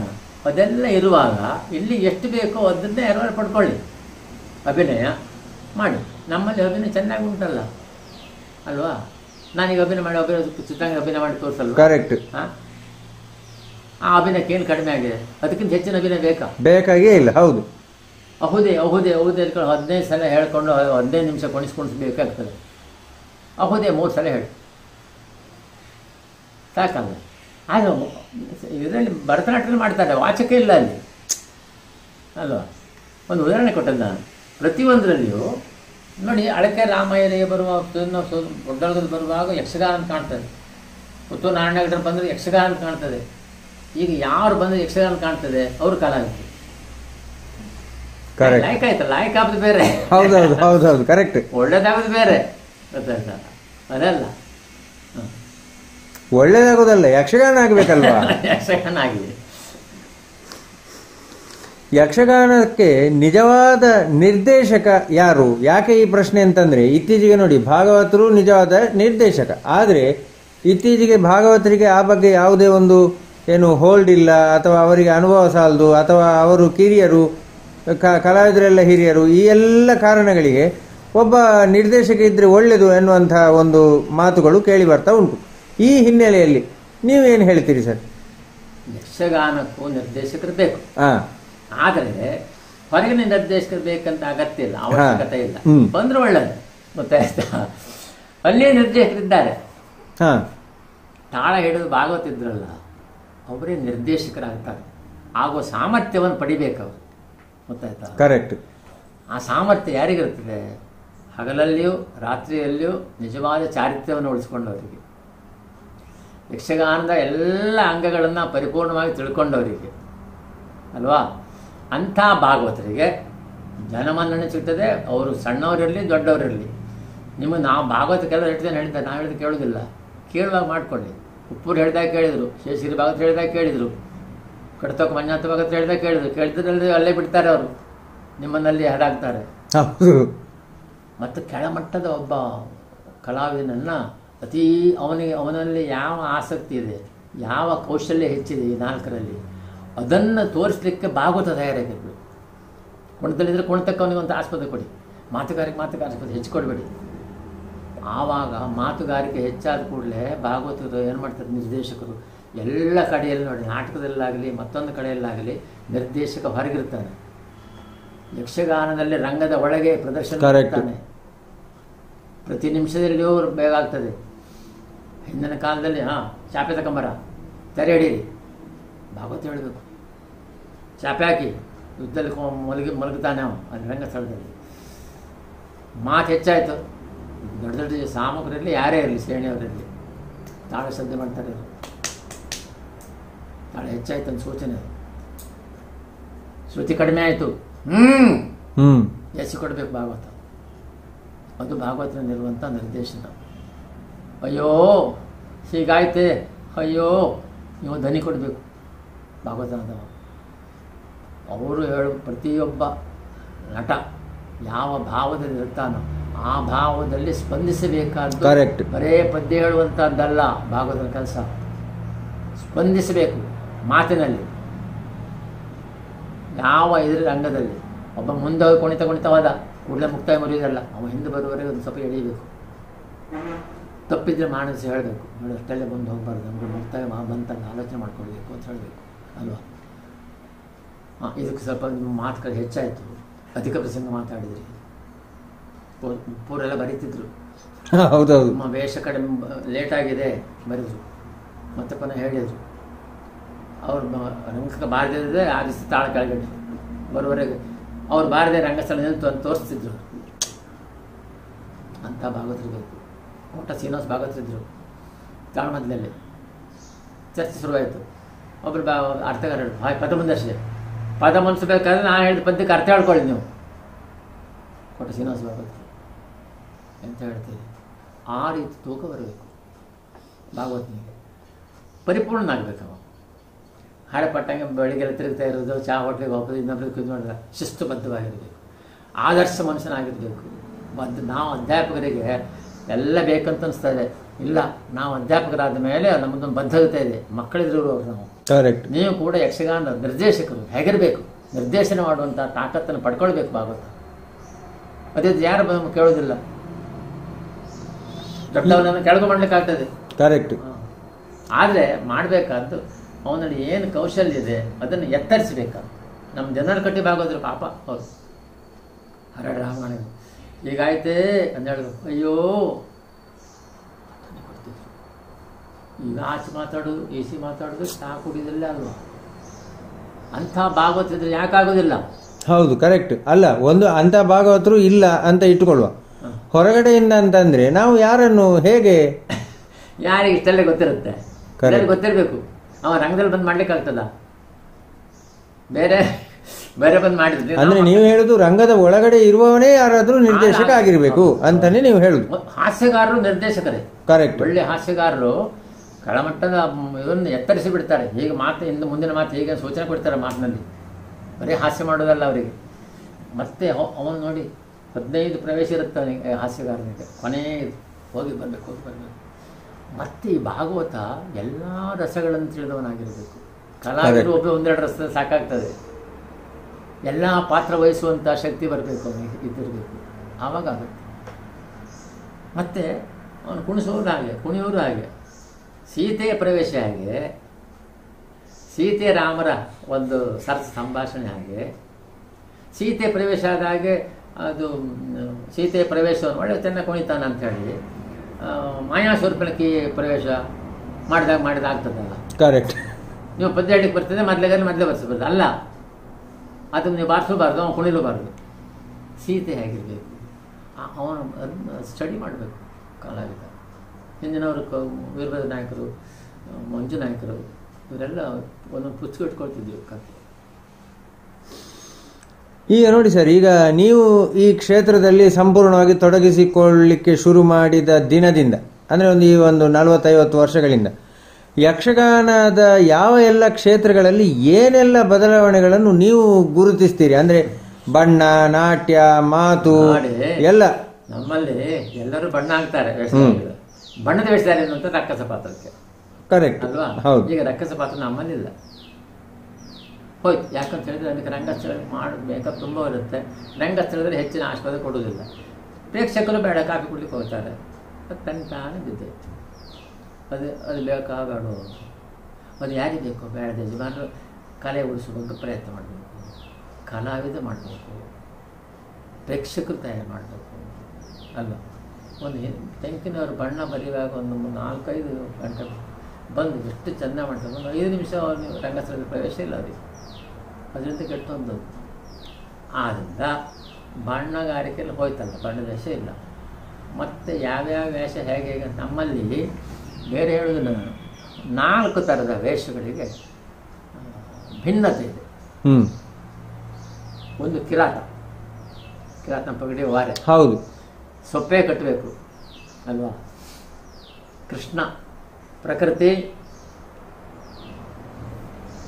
ಪುರುಷ ಪ್ರಕೃತಿ, ಕರೆಕ್ಟ್. ಸೀರೆ ಹಿಂದಿನ ಕಲ್ಪನೆ ನೋಡಿ, ಯಾವ ಇದಕ್ಕೆ ಅದು ಅವತಾರಗಳಿಗೂ ಈ ಕೊಡಲಿಲ್ಲ. ರಾಮನಲ್ಲ, ಪರಶುರಾಮನಿಗೆ ಕೊಡಲಿಲ್ಲ, ಹಿರಣ್ಯಕಶಿಪು ಕೊಡಲಿಲ್ಲ. ಇದೊಂದು ಕೃಷ್ಣನಿಗೆ. ಕೃಷ್ಣ ಅವ ಇಲ್ಲಿಯೂ ತನ್ನ ಆಸೆ ಇಟ್ಕೊಳ್ಳೋನಲ್ಲ. ಪ್ರಕೃತಿ ಪುರುಷನಾಗಿ ಬೆಳೆದು ಇಡೀ ಲೋಕ ಉದ್ಧಾರಕ್ಕಾಗಿ ದುಡಿದವ. ಅವನು ಸಿಟ್ಟೇ ಬರುವುದಿಲ್ಲ, ನಗುನಗುತ್ತಾ ಕೆಲಸ ಮಾಡ್ತಿದ್ದ. ಎಲ್ಲಿಯೂ ಕೂಡ ಅಷ್ಟೆಲ್ಲ ಮಾಡಿಯೂ ಕೂಡ ರಾಜ್ಯ ಆಳಬೇಕನ್ನುವಂಥ ಇದಿಲ್ಲ, ಎಲ್ಲಿಯೂ ಆಳಲಿಲ್ಲ ಯಾರು. ಆ ರೀತಿಯಲ್ಲಿ ಒಂದು ಅದ್ಭುತವಾದಂಥ ರಚನೆ ಪುರುಷ ಪ್ರಕೃತಿ ಅದಿಲ್ಲ. ಅಭಿಮನ್ಯು ಒಂದೇ, ಅರ್ಜುನ ಒಂದೇ, ಎಲ್ಲ ನಮ್ಮಲ್ಲಿ ಒಂದೇ. ಇದು ನಮ್ಮಲ್ಲಿ ಮಾತ್ರ ಇರುವಂತಹ ಭೇದ ಇದು. ಇನ್ನು ಆ ವೇಷ ಹೋಯ್ತು. ಆಮೇಲೆ ಈಶ್ವರನ ಇದೆ, ಇಲ್ಲಿ ರುಂಡಮಾಲೆ, ಆಮೇಲೆ ಇಲ್ಲಿ ಜಟೆ, ಆಮೇಲೆ ಗಂಗೆ, ಇದೆಲ್ಲ ಒಂದು ಚಿತ್ರಣ ಇದ್ದಿತ್ತು, ಅದಿಲ್ಲ. ಮತ್ತೆ ಕರ್ಣನ ಮುಂಡಾಸು ತೋರಿಸಿಲ್ಲ, ಕರ್ಣ ಆ ಮುಂಡಾಸು ಇಲ್ಲ. ಕರ್ಣನ ಮುಂಡಾಸು ಎಲ್ಲ ಬೇರೆ, ಮತ್ತೆಲ್ಲ ಮತ್ತೆ ಗಂಧರ್ವರದ್ದು ಅದು ಕೆಂಪು ಕೆಂಪು ಕಣ್ಣು ಮಾತ್ರ ಬೇಕು. ಇಷ್ಟೇ ವ್ಯತ್ಯಾಸ. ತೆಂಕಿನಲ್ಲಿ ತುಂಬ ರೇಖಾಚಿತ್ರದಲ್ಲಿ ವ್ಯತ್ಯಾಸ ಮಾಡಿದ್ದಾರೆ, ಭಾಳ ಚಂದ ಬರೀತಾರೆ. ಸುಧನಿಗೊಂದು, ಹಂಸಧ್ವಜನಿಗೊಂದು, ಇದು ಅದು ಮುಖ ಮಾಡಿಕೊಂಡು ಗೊತ್ತಾಗುತ್ತೆ ಹೌದು ಅಲ್ವಾ. ಒಬ್ಬರು ದನತೆಗೆ ಆ ರೀತಿಯಲ್ಲಿ ನಮ್ಮಲ್ಲಿ 4 ಬೇರೆ ಹೆಚ್ಚಿರಲ್ಲ ಬಡಗದಲ್ಲಿ. ಅದೇ ಹೋಯ್ತು, ಎಲ್ಲ ಒಂದೇ ವೇಷ ಅಲ್ಲ. ವೇಷ ಬಂದು ಕೊಡಿದೆ ಅಂತ ಅದನ್ನು ಗೊತ್ತಾಗ್ತದೆ. ಈಗ ಅವ ಅಭಿಮನ್ಯು ಕೃಷ್ಣ ಅಂತ ಮಾತ್ರ ಚಕ್ರ ಹಿಡಿದಿಲ್ಲ. ಚಕ್ರ ಹಿಡಿಯುವುದಿಲ್ಲ ಅಂತ ಹೇಳಿದರೆ ಚಕ್ರ ಒಂದು ಆಭರಣ, ಅದು ಚಕ್ರ ಉಪಯೋಗಿಸಿ ಕೆಲಸ ಯುದ್ಧ ಮಾಡೋದಿಲ್ಲ ಅಂತ ಅರ್ಥ. ಚಕ್ರ ಹಿಡಿಯೋದಿಲ್ಲ ಅಂತ ಕೆಲಸಕ್ಕೆ ಬಿಡುವುದಲ್ಲ. ಕರೆಕ್ಟ್. ಕೃಷ್ಣನ ಚಕ್ರ ಇರಬೇಕು, ವಿಷ್ಣುವಿನ ಚಕ್ರ ಇರಬೇಕು. ಹಿಡಿಯೋದಿಲ್ಲ ಅಂದ್ರೆ ಏನರ್ಥ? ಅದರ ಹಿಂದಿನ ಅರ್ಥ ಏನು?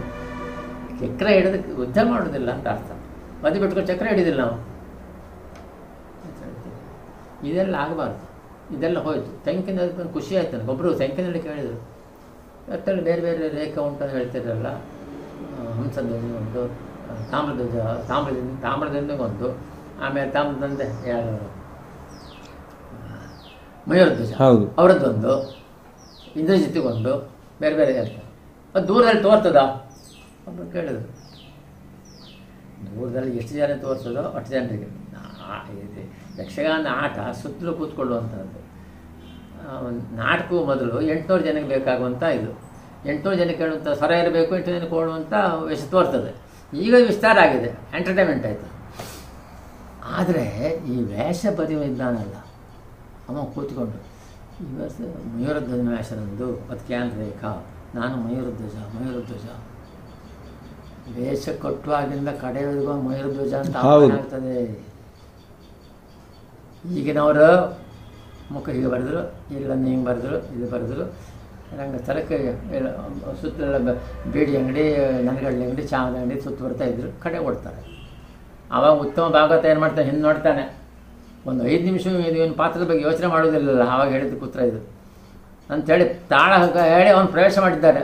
ಒಬ್ಬರು ಪರಶುರಾಮ ಬರುವಾಗ ಬಾಯಿ ತೆಗೋ ಹೊಗೆ ಬಂದಿದೆ, ಗೊತ್ತುಂಟ, ಕಕ್ಕಾಬಿಕ್ಕಿ ನಗಿ ಆಗೋದು ಹೆಂಗೆ ಮಾಡೋದು.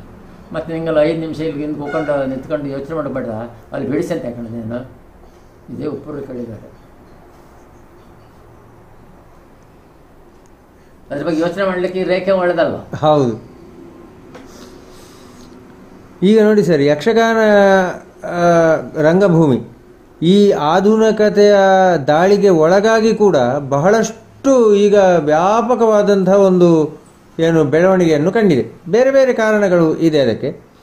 ಇನ್ನು ಮುಂದಕ್ಕೆ ಇದೇ ರೀತಿ ಉಜ್ವಲವಾಗಿ ಬೆಳಿಬೇಕು ಅಂತಾದರೆ ಇನ್ನೂ ಏನಾದರೂ ಬದಲಾವಣೆಯೋ ಅಥವಾ ಏನಾದರೂ ಮಾರ್ಪಾಟುಗಳನ್ನು ಏನಾದರೂ ಮಾಡುವಂಥ ಅವಶ್ಯಕತೆ ಉಂಟಾ? ಈಗಿನ ಅವಶ್ಯಕತೆ ಏನು ಯಕ್ಷಗಾನದ ಬೆಳವಣಿಗೆಗೆ? ಈಗ ಮಾಡುವಂಥ ಪ್ರಯೋಗಗಳು ಇದು ಎಲ್ಲ ಸೀಮಿತ, ಗೊತ್ತಾಯ್ತಾ? ಯಕ್ಷಗಾನ ಮೂಲ ಪರಂಪರೆ, ಅದರ ಬಗ್ಗೆ ಅದು ಸ್ವಲ್ಪ ಶುದ್ಧ ಮಾಡಿ, ಕಾರಂತರ ಶುದ್ಧ ಮಾಡಿದ್ದಾರೆ. ಅದನ್ನು ಕಾರಂತರ ಕೊಡುಗೆ ತುಂಬ ಇದೆ. ಶ್ರೀವೇಷವನ್ನು ಹೌದು ಒಂದು ರೂಪ ಕೊಟ್ಟಿದ್ದಾರೆ, ತೆಂಕಿನ ಎಲ್ಲ ಉಪಯೋಗಿಸ್ತಾರೆ, ಒಳ್ಳೆಯದು. ಅವರು ಪ್ರಯೋಗ ಮಾಡಿ ಹಾಳಾಯ್ತು ಅಂತ ಹೇಳುವಂಥದ್ದು ಇದಲ್ಲ, ಅದು ವಿಚಾರ ಬೇರೆ. ಹೌದು, ಇಷ್ಟು ಸಾಹಿತ್ಯ ಸ್ಪಷ್ಟತೆ ಬಂತು ಅವರಿಂದ. ಮೊದಲೇ ಏನು ಪದ್ಯ ಹೇಳ್ತಾರೆ ಗೊತ್ತಾಗೋದಿಲ್ಲ. ಹೌದೌದು, ಕರೆಕ್ಟ್. ಇದೆಲ್ಲ ಮಾಡಿದ್ದು ಕಾರಂತರ ದೇಶದಿಂದ ಬಂದದ್ದು, ಗೊತ್ತಾಯ್ತಾ? ಅವರು ತುಂಬ ಪ್ರಯೋಗ ಮಾಡಿದ್ದಾರೆ. ಪ್ರಯೋಗ ಮಾಡಿದರೆ ಇದ್ರ ಬಗ್ಗೆ ಒಂದು ಕವಿಗಳ ಬಗ್ಗೆ ಸಂಶೋಧನೆ ಮಾಡಿದ್ದು ಎಲ್ಲೆಲ್ಲ ಹೋಗಿದ್ದಾರೆ. ನಾವು ಅವ್ರ ಪುಸ್ತಕ ಓದದೆ ಪುರ್ಸೋತಿಲ್ಲ, ಅಂಥ ಕಾರಣ ದೂರಲಿಕ್ಕಿಲ್ಲ. ಅಂದರೆ ಇನ್ನು ಮುಂದಕ್ಕೆ ಅದು ಯಕ್ಷಗಾನ ಉಳಿಯೋ ಕ್ರಮ ನೋಡಿ. ಅಕಾಡೆಮಿ ಆಗಿದೆ, ಬೇರೆ ಬೇರೆ ಕಡೆಯಲ್ಲಿ ಯಕ್ಷಗಾನ ಕೇಂದ್ರಗಳು ಬರ್ತವೆ. ಅಕಾಡೆಮಿಯವರು ಕೊಟ್ಕೊಂಡು ಹಿಂದಿನ ಪರಂಪರೆ ಉಳಿಸಿ ಬೆಳೆಸಿ ಅದೇ ಮಾಡಿ, ಬೇರೆ ಕಲಸ ಮೇಲೆ ಮಾಡಬೇಡಿ ಅಂತ ಉಳಿಸಿದ್ರೆ ಅಲ್ಲಾದರೂ ಉಳಿತದೆ. ಯಾರಾದರೂ ಹೊರಗಿನವ್ರು ಬಂದರೂ ಅದನ್ನು ನೋಡ್ಕೊಂಡು ಹೋಗ್ತಾರಲ್ಲ. ಈಗ ನಮ್ಮ ಯಕ್ಷಗಾನ ಮಕ್ಕಳ ಮೇಳದ್ದು ಪ್ರಾರಂಭಕ್ಕೆ ಪ್ರಥಮವಾಗಿ ಓದಂತ ಯಕ್ಷಗಾನ ಮಕ್ಕಳ ಮೇಳದಾಗಿ ಓದದ್ದು. ಕರೆಕ್ಟ್. ನಮ್ಮ ಎಷ್ಟೋ ಜನ ಹೇಳ್ತಾರೆ, ನೀವು ಯಕ್ಷಗಾನವನ್ನು ಪ್ರಥಮ ಕೊಂಡು ಹೋದವರು ಅಂತ. ನಾನು ಒಪ್ಪುದಿಲ್ಲ ಅದನ್ನು. ನಮ್ಮನ್ನು ವಿದೇಶಕ್ಕೆ ಕಂಡೊಂದು ಯಕ್ಷಗಾನ ಪ್ರಥಮ, ಗೊತ್ತಾಯ್ತಾ? Yakshagana doctor H K Ranganath ನೋಡಿ ನಮ್ಮನ್ನು ಆಯ್ಕೆ ಮಾಡಿದ್ರು. ಆವಾಗ ಮಕ್ಕಳ ಉತ್ಸವ, ಶಯನೋತ್ಸವ ನಡೀತಿತ್ತು. ಬೇರೆ ಬೇರೆ ದೇಶಕ್ಕೆ ಕಳಿಸಿದವರು ಒಂದೊಂದು ಟ್ರೂಪ್, ಮಕ್ಕಳ ಟ್ರೂಪ್ ಆಗಬೇಕಂತ.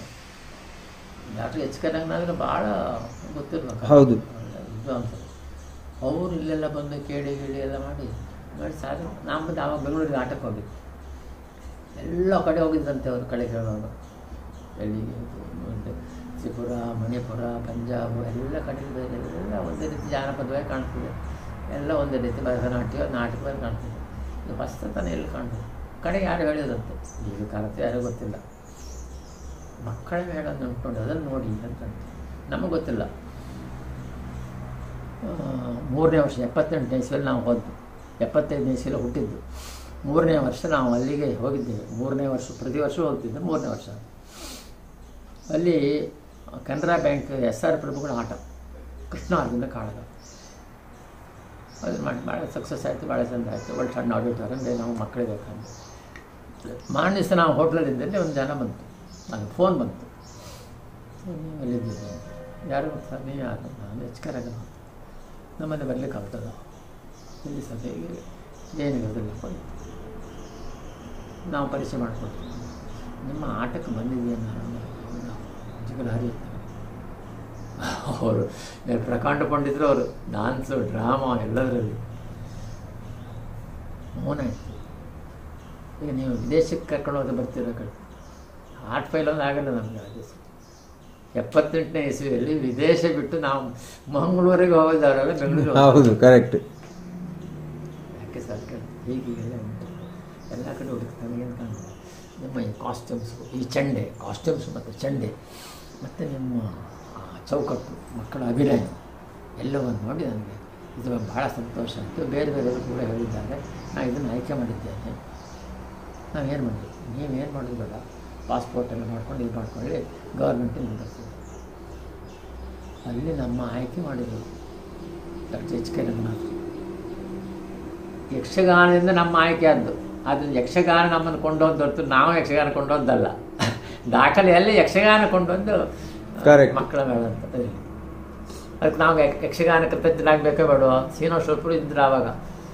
ಇದು ಮೇಳ ಶುರು ಮಾಡಲಿಕ್ಕೆ ಕಾರಣ ಏನಂತ ಹೇಳಿದ್ರೆ, ಈ ಟೆಂಟ್ ಮೇಳೆಲ್ಲಾಗಿ ಈ ರೀತಿ ಬೇರೆ ಬೇರೆ ಪ್ರತಿ ಟೆಂಟ್ ಮಾಡಿ 2-3 ವರ್ಷ ಭಾಳ ದಿಗ್ವಿಜಯ ಮಾಡಿದ್ದಾರೆ. ಹೌದು, ಒಳ್ಳೆಯ ಪ್ರಸಂಗ.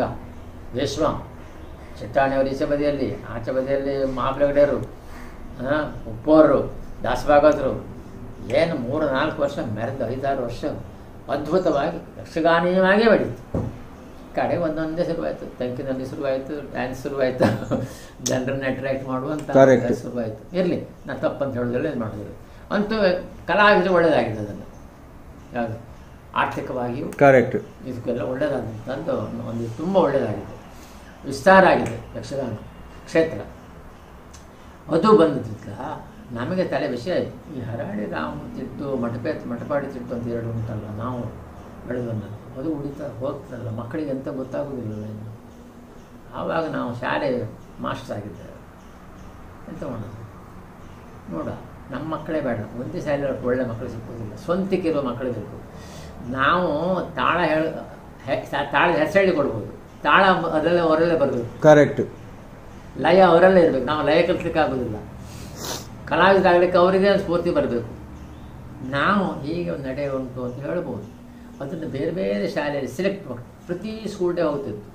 ಒಂದೊಂದು ಮಕ್ಕಳನ್ನ ಹಾಕೊಂಡು ಚೇತನ ಹೈಸ್ಕೂಲಿಂದ ಒಂದು, ಗಡಿಯಾರ ಶಾಲೆಯಿಂದ ಒಂದು, ಈ ಹೈಸ್ಕೂಲಿಂದ ಒಂದು, ಕೋಟೇಜ್ ಹೈಸ್ಕೂಲಿಂದ ಒಂದು, ಬೇರೆ ಬೇರೆ ಕಡೆಯಿಂದ ಮಕ್ಕಳೆಲ್ಲ ಬಂತು, ಟ್ರಯಲ್ ಮಾಡಿತ್ತು. ಎಲ್ಲಿ ಯಕ್ಷಗಾನ ಕಲಾಕೇಂದ್ರ ನಮ್ಮ ಗುರುಗಳೇ ಸದಾನಂದ ಹೆಬ್ಬಾರರಿಂದ ಮಾಡಿದ್ದು. ಈಗ ಅವ್ರ ಮಗ ಇದ್ದಾನೆ, ನಮ್ಮ ಶಿಷ್ಯನ ಅವರು ಮಕ್ಕಳ ಮೇಲೆ ಇಳಿಸಿದ್ದವು. ಇಲ್ಲಿ ಅದು ಮೇಲೆ ಭಾಗವತದ್ದು ನಮ್ಮ ಕೆಳಗೆ ಇದರಲ್ಲಿ ಸ್ಟೇಜಲ್ಲಿ ಮಕ್ಕಳ ಮೇಲೆ ಟ್ರಯಲ್. ತಿಮ್ಮಪ್ಪ ನಾಯಕರು ಬರ್ತಿದ್ರು ಟ್ರಯಲಿಗೆ. ಪ್ರಾರಂಭದ ಮೊದಲೇಗಾರ ತಿಮ್ಮಪ್ಪ ನಾಯಕರೇ. ಭಾಗವತಿಗೂ ಭಾರಿ ಖುಷಿ ಪಡ್ತು. ನಮ್ಮ ಹೆಜ್ಜೆಗಾರಿಕೆಲ್ಲ ಕಂಡು ಯಾವುದು ಧಾರೇಶ್ವರಿ ಇನ್ನೂ ಹೇಳ್ತಿದ್ರು, ಆ ಕಾಲದಲ್ಲಿ ನೋಡಿದ್ದೀನಿ ಮಾರ್ಯಾರೆ ಅಂತ ಹೇಳ್ತಾರೆ. ಅದನ್ನು ಮಕ್ಕಳಲ್ಲಿ ತುಂಬಿಸುವ ಹಂಬಲ ಬಂತು. ಹಂಬಲ ಬಂದು ಕಾರಂತರು ಕೂಡ ಆವಾಗ ಬೇಲೆ ಮಾಡಿದ್ರಲ್ಲ ಯಕ್ಷಗಾನ ಹೆಜ್ಜೆ ಬಿಟ್ಟು. ನಮ್ಗೆ ಅವ್ರ ಗೌರವ ಇದೆ. ಆದರೆ ಅವ್ರು ಕಾರಂತರು ಮಾಡಲಿ, ತುಂಬ ಒಳ್ಳೆಯ ಕೆಲಸ ಮಾಡಿದ್ದಾರೆ. ನಾವು ಈ ಕೆಲಸ ಮಾಡುವ ಕಾರಂತರ ಸೂಚನೆ ತಗೊಂಡಿದ್ದೇವೆ ನಾವು. ಲೈಟಿಂಗಿಗೆ ಇದೆಲ್ಲ ಹೇಗೆ ಮಾಡೋದು ಅಂತ ಹೇಳಿದ್ದಾರೆ. ಅವರೇ ಬರೆದಿದ್ದಾರೆ. ಪ್ರಥಮ ಆಟ ಅವ್ರದ್ದು 60ನೇ ವರ್ಷದಲ್ಲಿ ನಾವು ಮಾಡಿದಲ್ಲಿ ಯಾವುದೊಂದು ಸರ್ ಯಾರೊಬ್ಬರು ಕೇಳಿದ್ರು, ನಾವು ಇದ್ದಲ್ಲಿ ಎಲ್ಲಿಯವರೆಗೆ ಬರೆದಿದ್ದೆ ನೋಡಿ, ಎಲ್ಲಿಯವರೆಗೆ ಈ ಮಟ್ಟ ಉಳಿಸ್ಕೊಳ್ತೀರಿ ನೀವು? ದೂರಿದ್ದಲ್ಲ ಅವರು ಚಾಲೆಂಜ್ ಕೊಟ್ಟಿದ್ದು. 43 ವರ್ಷ ಉಳಿಸ್ಕೊಂಡಿದ್ದೇವೆ. ನಮಗೆ ಆಶೀರ್ವಾದ ಮಾಡಿ. Correct sir. ಯಕ್ಷಗಾನದ ಯಾವ ಎಲ್ಲ ಅಂಗಗಳನ್ನು ತಾವು ತಿಳಿದಿದ್ದೀರಿ? ನಾನು ಮೇಲಿನ ಮೇಲೆ ಎಲ್ಲ ಅಂಗಗಳು ಗೊತ್ತುಂಟು ನನಗೆ. ಅದು ಪರಿಪೂರ್ಣವಾಗಿ ಅಂತ ಯಾರು ಹೇಳೋದಿಲ್ಲ. ನಾನು ಭಾಗವತಂದವರಲ್ಲಿ ಅವ್ರು ಹೇಳ್ತಾರೆ, ಇವ್ರು ಹೇಳ್ತಾರೆ. ನಾನು ಹಾಡುಗಾರ ಅಷ್ಟೇ ಮಕ್ಕಳಿಗೆ. ಮಕ್ಕಳಿಗೆ ನಾವು ಬೇರೆ ಯಾರನ್ನು ಬರೋದಿಲ್ಲ. ನಾನು ನನ್ನ ಮಗ ಡೈರೆಕ್ಟರ್ ಬೇಕು ಅಂದ್ರೆ ಅದಕ್ಕೆ ಕರೆಕ್ಟ್ ಯಕ್ಷಗಾನದಲ್ಲೇ ಬೇಕಂತ. ಬೇರೆ ನನಗಿಂತ ಒಳ್ಳೆ ಹಾಡೋರಿದ್ದಾರೆ, ಪ್ರಯೋಜನ ಇಲ್ಲ ನಮ್ಮವರು. ಮಕ್ಕಳಿಗೆ ಅನುಕೂಲವಾಗಿ ಹಾಡೋರು ಬೇಕು. ನಾವು ಟ್ರಯಲ್ ಮಾಡಿದ್ದೇವೆ. ನಿಮಗೆ ಮೊದಲೇ ವಾದನ ಗೊತ್ತಿಲ್ಲ? ಗೊತ್ತುಂಟು, ಪರಿಪೂರ್ಣ ಅಲ್ಲ. ಚಂಡೆ ವಾದ ಅರ್ಸ್ಕದೆ. ಅದು ನಮಗೆ ಈಗಂತೂ ಬರೋದೇ ಇಲ್ಲ. ಮಾಡ್ತಿದ್ದಷ್ಟೇ, ಪರಿಪೂರ್ಣ ಅಲ್ಲ. ಕಾಂತಪ್ಪ ಮಾಟಲ್ಲಿ ಹೋಗಿ ಕಲ್ತಿದ್ದೇವೆ ನಾವು. ಸರ್ ಈಗ ಹೆಚ್ಚಿನವರು ಕುಣಿತದಲ್ಲಿ ಇನ್ನೊಬ್ಬರು ನೋಡಿಯೇ ಕಲ್ತಿದ್ದು ನಾವು. ಕುಟ್ಟಗಾಣಿಗರೆಲ್ಲ ಇದು ಬರುವಾಗೆಲ್ಲ ಸರ್ 2 ಹೆಜ್ಜೆ ಕೊಡಿ ಅವರೇ ಹೇಳಿ ಕೊಡ್ತಿದ್ರು. ಅವರೊಂದು ನೋಟ್ ಮಾಡ್ತಿತ್ತು. ಮುಂಚಿನ ದಿವಸ ಅವ್ರ ಆಟ ನೋಡಿ ಮಾನಸಲ್ಲಿ ನಾವು ಪ್ರಾಕ್ಟೀಸ್ ಮಾಡ್ತಿದ್ವಿ. ನಮಗೆ ಬೇರೆ ಬೇರೆ ಕಡೆಯಿಂದ ಆಟಕ್ಕೆ ಬರ್ತಿತ್ತು ಅಮೆಚೂರ್ಸ್ ಆಗಿ. ನಾವು ಅಲ್ಲಿ ಏನು ಪ್ರಸಂಗ ಅಂತೇಳಿ ಆ ಪ್ರಸಂಗವನ್ನು ಇಲ್ಲೆಲ್ಲ ಕೊಟ್ಟು ಮಕ್ಕಳನ್ನ ಕರ್ಕೊಂಡು ಹೋಗ್ತಿದ್ದು. ನಾವು ಕೂಡ ಹೋಗಿ ನೋಡ್ತಿತ್ತು. ಅದನ್ನು ಜೋಡಾಟ ಮಾಡಿದಲ್ಲೂ ಅವರು ಪ್ರಸಂಗವನ್ನೇ ಮಾಡಿಸಿ ನೋಡಿ ಅವರೆಲ್ಲ ಜೋಡಾಟ ಮಾಡಿದ್ದೇವೆ. ಅವ್ರು ಮೆಚ್ಚುವಾಗಿ ಮಾಡಿದ್ದೇವೆ. ಕರೆಕ್ಟ್. ಯಾಕೆ ವೃತ್ತಿಪರ ಮಾಡಿದ್ರು ನನಗಿಂತ ಮೇಲೆ, ಅದ್ರ ಬಗ್ಗೆ ಸಂಶಯ ಇಲ್ಲ. ಆದರೆ ಪರಂಪರೆಯನ್ನು ಉಳಿಸುವಲ್ಲಿ ಅವರ ಕೊಡುಗೆಗಿಂತ ನಿಮ್ಮ ಕೊಡುಗೆ ಹೆಚ್ಚು ಅಂತ. ನಮಗೆ ಅನಿವಾರ್ಯತೆ ಇಲ್ಲ. ಹೌದು. ನಮಗೆ ನಮ್ಮ ಮಕ್ಕಳ ಮೇಲೆ ಮಾಡಲಿಕ್ಕೆ 4 ಜನ ಬರಲಿ, 5 ಜನ ಬರಲಿ, ಬಂದವ್ರನ್ನ 100,000 ಜನಕ್ಕೆ ಸಮ. ಕರೆಕ್ಟ್. ಅಲ್ವಾ? ಜನ ಬರಬೇಕಂತಿಲ್ಲಲ್ಲ, ಯಾರು ಆಡಿಸ್ತಾರೋ ಅವ್ರಿಗೆ ತೃಪ್ತಿ ಕೊಟ್ಟು ಬರ್ತೇವೆ. ಈಗ ನೋಡಿ ಸರ್, ಈ ಪುರಾಣೇತರ ಪ್ರಸಂಗಗಳು ಅಂದರೆ ಕಾಲ್ಪನಿಕ, ಸಾಮಾಜಿಕ, ಐತಿಹಾಸಿಕ, ಈ ಪ್ರಸಂಗಗಳೆಲ್ಲ ಯಕ್ಷಗಾನಕ್ಕೆ ಪೂರಕವೇ ಅಥವಾ ಮಾರಕವೇ?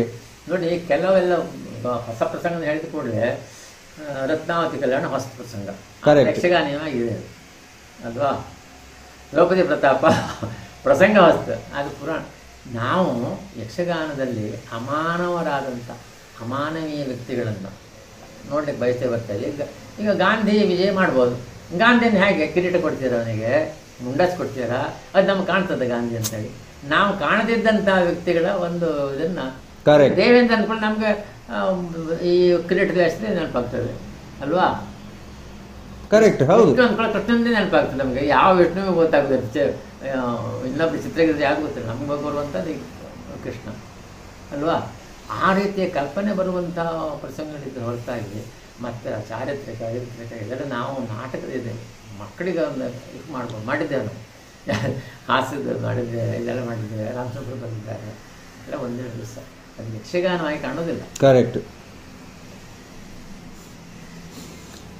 ಈ ಒಡ್ಡೋಲಗ ಕ್ರಮ, ಪೂರ್ವರಂಗ, ಆಮೇಲೆ ನೀವು ಆಗ ಹೇಳಿದಾಗೆ ಪ್ರಯಾಣ ನೃತ್ಯ, ಇಂತಹ ಅನೇಕ ನಾಟ್ಯಗಳೆಲ್ಲ ಇವೆ. ಇವೆಲ್ಲ ಈಗ ಲಯವಾಗುತ್ತಾ ಉಂಟು. ಇದರ ಬಗ್ಗೆ ನಿಮ್ಮ ಅಭಿಪ್ರಾಯ ಏನು? ಮತ್ತೆ ಹೌದು, ಇದನ್ನು ಉಳಿಸ್ಲಿಕ್ಕೆ ಏನು ಮಾಡಬಹುದು? ಕೇಂದ್ರಗಳಿದ್ದಾವೆ, ಅಕಾಡೆಮಿ ಇದೆ, ಸರ್ಕಾರದ ತಗೊಂಡು ಆ ರೀತಿಯಾಗಿ ನೋಡಿ. ಕೆಲವು ವಿದೇಶದಲ್ಲಿ ಉಂಟಂತಲ್ಲ, ಶೇಕ್ಸ್ಪಿಯರ್ ನಾಟಕವನ್ನು ಇನ್ನೂ ಅದೇ ರೀತಿ ತೋರಿಸುವಂಥ ಥಿಯೇಟರ್ ಇದ್ದಾವಂತೇನು? ಹಾಂ, ನಮ್ಮಲ್ಲಿ ಇದೆ. ಆ ರೀತಿ ಯಕ್ಷಗಾನಗಳನ್ನು ಇಲ್ಲೆಲ್ಲ ಮಾಡೋದಕ್ಕೆ ಒತ್ತಾಯಿಸಿ ಒಂದು ಟ್ರೂಪನ್ನು ಮಾಡಿ ಇಟ್ಟರೆ ವಿದೇಶದಲ್ಲಿ ಬಂದು ಇದು ಯಕ್ಷಗಾನ ತೋರಿಸಿ, ಇದು ಹೇಗಿದ್ದಿತ್ತು ಅಂತ.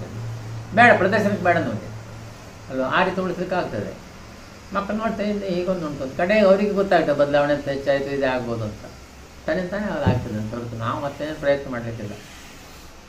ಅದನ್ನು ಉಳಿಸ್ಬೇಕು, ರೆಕಾರ್ಡ್ ಮಾಡಬೇಕು, ದಾಖಲೆ ಮಾಡ್ಕೊಳ್ಬೇಕು. ಇದು ಕರೆಕ್ಟ್ ಕೆಲಸ ಇದೆ ತುಂಬ. ಸರಿ, ಸಂಗೀತದ ಆಲಾಪನೆ, ಆಮೇಲೆ ಉದ್ದ ಉದ್ದ ಪದಗಳು ಯಕ್ಷಗಾನಕ್ಕೆ ಎಷ್ಟು ಹಿತ?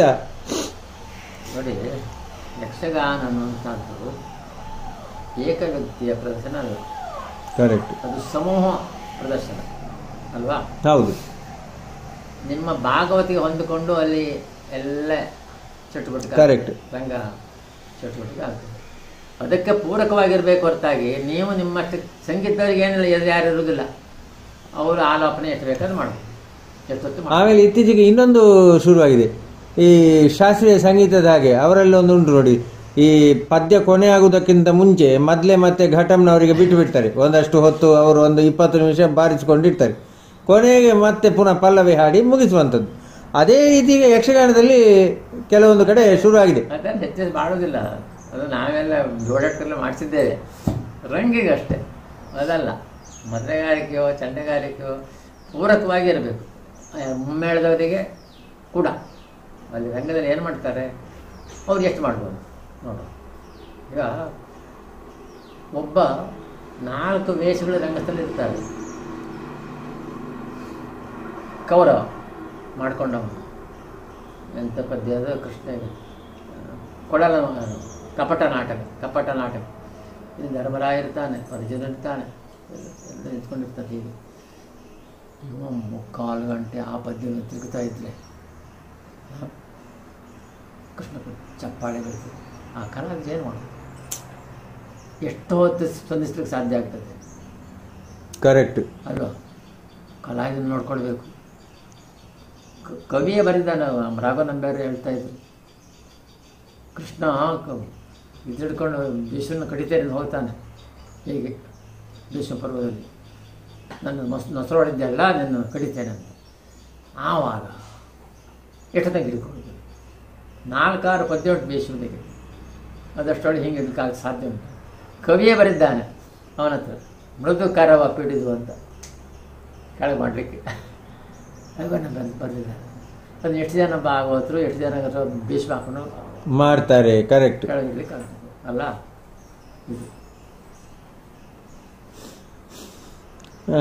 ಈಗ ನೋಡಿ, ಈ ಯಕ್ಷಗಾನ ವೈಭವ ಯಕ್ಷಗಾನ, ನಾಟ್ಯ ವೈಭವ ಇವೆಲ್ಲ ಯಕ್ಷಗಾನದ ಬೆಳವಣಿಗೆಗೆ ಪೂರಕವ? ಪೂರಕ ಅಂತ ಕಾಣೋದಿಲ್ಲ. ಅದೆಲ್ಲ ಗಿಮಿಕ್ಸ್ ಅಂತ ಹೇಳ್ತಾರೆ ನಾವು. ರಂಗ ಮಾಡಲಿಕ್ಕೆ, ಭ್ರಮೆ ಹೊಡಿಸ್ಲಿಕ್ಕೆ ಎಷ್ಟೊತ್ತಾಗ್ತದೆ ಅಷ್ಟೇ. ನಿಮ್ಮ ಚಟರಿಸ್ತೀರಿ, ಕೈ ಚಪ್ಪಣೆ ಬರ್ತದೆ ಅಷ್ಟೇ. ಈಗ ನೋಡಿ ಸರ್, ಈಗಿನ ಯುವ ಪೀಳಿಗೆ ಯಕ್ಷಗಾನದತ್ತ ಮತ್ತೆ ಪುನಃ ಆಕರ್ಷಣೆಗೆ ಒಳಪಟ್ಟಿದೆ. ದೊಡ್ಡ ಸಂಖ್ಯೆಯಲ್ಲಿ ಯಕ್ಷಗಾನಕ್ಕೆ ಯುವ ಪೀಳಿಗೆ ಪ್ರೇಕ್ಷಕರಾಗಿ ಬರ್ತಾ ಇದ್ದಾರೆ. ಎಲ್ಲೋ ಒಂದು ಕಡೆ ಅವರ ಒಂದು ಈ ಏನು ಅಭಿರುಚಿ ಆಯಾಮ ಅದು ಸ್ವಲ್ಪ ವ್ಯತ್ಯಾಸವಾಗಿ ಉಂಟು ಎನ್ನುವಂಥ ಒಂದು ಭಾವನೆ ನಮಗೆ ಮೂಡ್ತದೆ. ಈ ಒಂದು ವಿಚಾರಕ್ಕೆ ನೀವು ಏನು ಹೇಳ್ತೀರಿ? ಅಂದರೆ ಹೆಚ್ಚಿನ ಪ್ರಮಾಣದಲ್ಲಿ ಯುವಕರು ಬರ್ತಾ ಇದ್ದಾರೆ, ಅದು ಯಕ್ಷಗಾನದ ಬೆಳವಣಿಗೆಯ ಮಾಪನವಾಗಿ ನಾವು ಪರಿಗಣನೆ ಮಾಡಬಹುದಾ? ನಾನು ಜನರು ಹೆಚ್ಚೆಚ್ಚು ಬರ್ತಾರೆ ಅಂತ ಹೇಳಿದ ಕೂಡಲೇ ಒಂದು ಯಾವುದೇ ಇರಲಿ, ಜನ ತುಂಬ ಬಂದಿದ್ದಾರೆ ಅಂತ ಹೇಳ್ಕೊಂಡು ಒಳ್ಳೇದಂತ ಹೇಳಲಿಕ್ಕೆ ಆಗುತ್ತೆ. ಕರೆಕ್ಟ್. ಜನರು ಬಂದವ್ರು ಹೇಗೆ ನೋಡ್ಕೊಳ್ತೀವಿ. ನಗೆ ನಾಟಕಕ್ಕೆ ಸಿಕ್ಕಾಪಟ್ಟೆ ಹಾಸ್ಯ ಕಂಡಪಟ್ಟೆ ಬರ್ತಾರೆ. ಜನಾಸು ನಾಟಕಕ್ಕೆ ಸೆಲೆಕ್ಟೆಡ್ ಜನ ಬರ್ತಾರೆ, ಅದು ಗುರುನಾಥ್ ಅಂತ. ಕರೆಕ್ಟ್ ಅಲ್ವಾ? ರಂಗಾಯಣಕ್ಕೆ ಆಸಕ್ತಿ ಬರ್ತಾರೆ. ಸರಿ, ಯಕ್ಷಗಾನ ಏನು ಪ್ರದರ್ಶನಗಳಲ್ಲಿ ಈ ಆಡಂಬರ ಅನ್ನುವಂಥದ್ದು ಅನಿವಾರ್ಯವೇ, ಅವಶ್ಯಕವೇ? ಅಂದರೆ ಈ ಹರಕೆ ಬಯಲಾಟಗಳಲ್ಲೆಲ್ಲ ಏನು ಹೂವಿನ ಆಡಂಬರ, ಆಮೇಲೆ ಮದ್ದುಗುಂಡು, ಬ್ಯಾಂಡು, ಅದು ಇದು ತೆಂಕಲ್ಲಿ ಕಂಡಾಬಟ್ಟೆ ಇದೆ. ಈಗ ಈ ಕಡೆಗೂ ಹೆಚ್ಚು ಕೆಲವು ಕಡೆ ಎಲ್ಲ ಬರ್ತಾ ಇದೆ. ಅದರ ಬಗ್ಗೆ ನಿಮ್ಮ ಅಭಿಪ್ರಾಯ ಏನು? ಇಲ್ಲಿ ಮೊದಲಿದ್ದು ನಮ್ಮ ಮಗವೇರ ಬಂಧುಗಳ ಆಟದಲ್ಲಿ ಇದೆಲ್ಲ ಮಾಡ್ತಿದ್ರು. ಒಳ್ಳೆಯ ರಂಗಸ್ಥಳದ ರಚನೆ ಮಾಡ್ತಿದ್ರು. ಬಹಳ ಅದರಲ್ಲಿ ಕಲಾತ್ಮಕವಾದಂಥ ಅವರೇ ಸಮವಹಿಸಿ ಮಾಡುವಂಥ. ಆಮೇಲೆ ಬ್ಯಾಂಡು, ಬಿರುಸು. ಈಗ ಅವರು ಆಟ ಆಡಿಸುವಂಥದ್ದು ಒಂದು ಹರಕೆಗಾಗಿ ಮಾಡೋದು. ಪ್ರತಿ ವರ್ಷ ಆಡ್ತೇವೆ, ಕರೆಕ್ಟ್, ದೇವರಿಗೆ ನಮ್ಗೆ ಒಳ್ಳೆಯದಾಗಬೇಕು ಅಂತೇಳಿ. ಅವರ ಮತ್ತು ದೇವರನ್ನು ನಾವು ಪ್ರೀತಿ ಮಾಡೋದು ಹೇಗೆ? ಒಬ್ಬೊಬ್ಬ ಭಕ್ತನಿಗೆ ಒಂದೊಂದು ಇರುತ್ತೆ. ಒಬ್ಬ ರಂಗಪೂಜೆ ಮಾಡ್ತಾನೆ, ಒಬ್ಬ ಆರಾಧನೆ ಮಾಡ್ತಾನೆ, ಅವನ ಮನೋಭಾವ. ಈ ರೀತಿಯಲ್ಲಿ ಭಕ್ತಿ ಪ್ರಧಾನವಾದಂಥ ಜನರು ಭಕ್ತರು ಆಡಿಸುವಾಗ ಅವ್ರಿಗೆ ಖುಷಿಯಾದಂಥದ್ದಲ್ಲಿ ಮಾಡ್ತಾರೆ. ನಾವು ಕೇಳೋರಲ್ಲ, ಮಾಡಲಿ, ನಮ್ಗೆ ಬೇಕಾದ ನೋಡ್ದ ಬಿಟ್ಟು ನಾವು ಹಿಂದೆ ನೋಡಿದ್ದೇವೆ. ಅದನ್ನೆಲ್ಲ ನೋಡಬಾರ್ದು ಅಂತ ಏನಿಲ್ಲ. ಈಗ ಆದರೆ ಅದು ಸರಿಯಾಗಿ ಒಳ್ಳೆಯದಲ್ಲ ಅದು. ಹೌದು. ಈಗ ನೋಡಿ ಸರ್, ಈಗ ಯಕ್ಷಗಾನದ ಮಕ್ಕಳ ಮೇಳ ಅಂತ ಮಾಡಿಕೊಂಡು ಇಷ್ಟು ವರ್ಷ ನೀವು ಮಾಡಿಕೊಂಡು ಬಂದಿದ್ದೀರಿ. ಇದರಲ್ಲಿರುವಂತಹ ಕೆಲವು ಸೂಕ್ಷ್ಮ ಸವಾಲುಗಳು, ಕೆಲವು ಸಡನ್ ಆಗಿ ಎದುರಾಗಬಹುದಾದಂತಹ ಕೆಲವು ಏನು ಸವಾಲುಗಳು, ಇದರ ಬಗ್ಗೆ ಸ್ವಲ್ಪ ನೀವು ಹೇಳ್ತೀರಾ? ನೋಡಿ, ಮಕ್ಕಳೆಲ್ಲ ಶಾಲಾ ವಿದ್ಯಾರ್ಥಿಗಳನ್ನ ಆಯ್ಕೆ ಮಾಡೋದು ನಾವು. ಕಾರಣ ಏನಂತ ಹೇಳಿದ್ರೆ, ಶಾಲೆ ಬಾರಿದವರೆಲ್ಲ ನಿಷ್ಪ್ರಯೋಜಕರು ಅಂತ ಅರ್ಥ ಅಲ್ಲ. ಅವ್ರಿಗೊಂದು ಶಿಸ್ತಿರುತ್ತೆ. ಕರೆಕ್ಟ್. ನಾವು ಹೇಳಿದ ಬರ್ತಾರೆ ಹೋಗ್ತಾರೆ ಅನ್ನೋಂಥ ನಂಬಿಕೆ ಒಂದು. ಆಮೇಲೆ ಅವ್ರನ್ನ ಆಯ್ಕೆ ಮಾಡ್ತೇವೆ. ಅಲ್ಲಿ ಏನಾಗ್ತದೆ ಅಂತ ಹೇಳಿದ್ರೆ, ನಾವು ಮಕ್ಕಳನ್ನ ಆಯ್ಕೆ ಮಾಡೋದು. ನಾವು ರಕ್ಷಕರ ಇದರಿಂದ ಒತ್ತಾಯದಿಂದ ನಾವು ಮಕ್ಕಳ ಆಯ್ಕೆ ಮಾಡೋದಿಲ್ಲ. ರಕ್ಷಕರು ಈಗ ನೀವು ನಮಗೆ ಈ ರೀತಿ ಕೆಲಸ ಕೊಡಬೇಕಂದ್ರೆ ಇಲ್ಲ, ಅವನು ಈ ವೇಷ ಕೊಡ್ತೇವೆ. ಕೆಲವು ಬ್ಯಾಡ ಬಿಟ್ಟು ಹೋದವರು ಇದ್ದಾರೆ, ಅರ್ಧಕ್ಕೆ ಹೋದವರು ಇದ್ದಾರೆ. ಬಿಡಿ, ಅದೆಲ್ಲ ಇದು ಅರ್ಧ ಇದು ವೇಷ ಮಾಡಿ ತುಂಬ ಟ್ರಯಲ್ ಮಾಡಿ ಕಡೆಗೆ ಅವನಿಗೆ ವೇಷ ಕೊಟ್ಟು ಸರಿಯಾಗಿ ಕರ್ಕೊಂಡು ಹೋದವರು ಇದ್ದಾರೆ. ನಾವು ಸಬ್ಸ್ಟಿಟ್ಯೂಟ್ ಮಾಡ್ಕೊಂಡಿರ್ಬೇಕು. ಈ ಸವಾಲು. ನಾವು ಒಳ್ಳೆಯ ಶ್ರೀವೇಷ ಬೇಕು ಅಂತ ಮುದ್ದು ಮುಖ, ಒಳ್ಳೆಯ ಸ್ವರ ಇದ್ದವನ್ನ ಆಯ್ಕೆ ಮಾಡ್ತಾರೆ. ಕರೆಕ್ಟ್.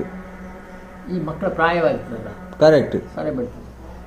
3 ವರ್ಷ ಆದಮೇಲೆ ಅದು ಬೇಡ, 1ನೇ ವರ್ಷ ಆದಮೇಲೆ ಅವನ ಸ್ವರ ಬಿದ್ದೋಗುತ್ತೆ. ಅವನು ಶ್ರೀವೇಷ ಮಾಡ್ಬೋದ?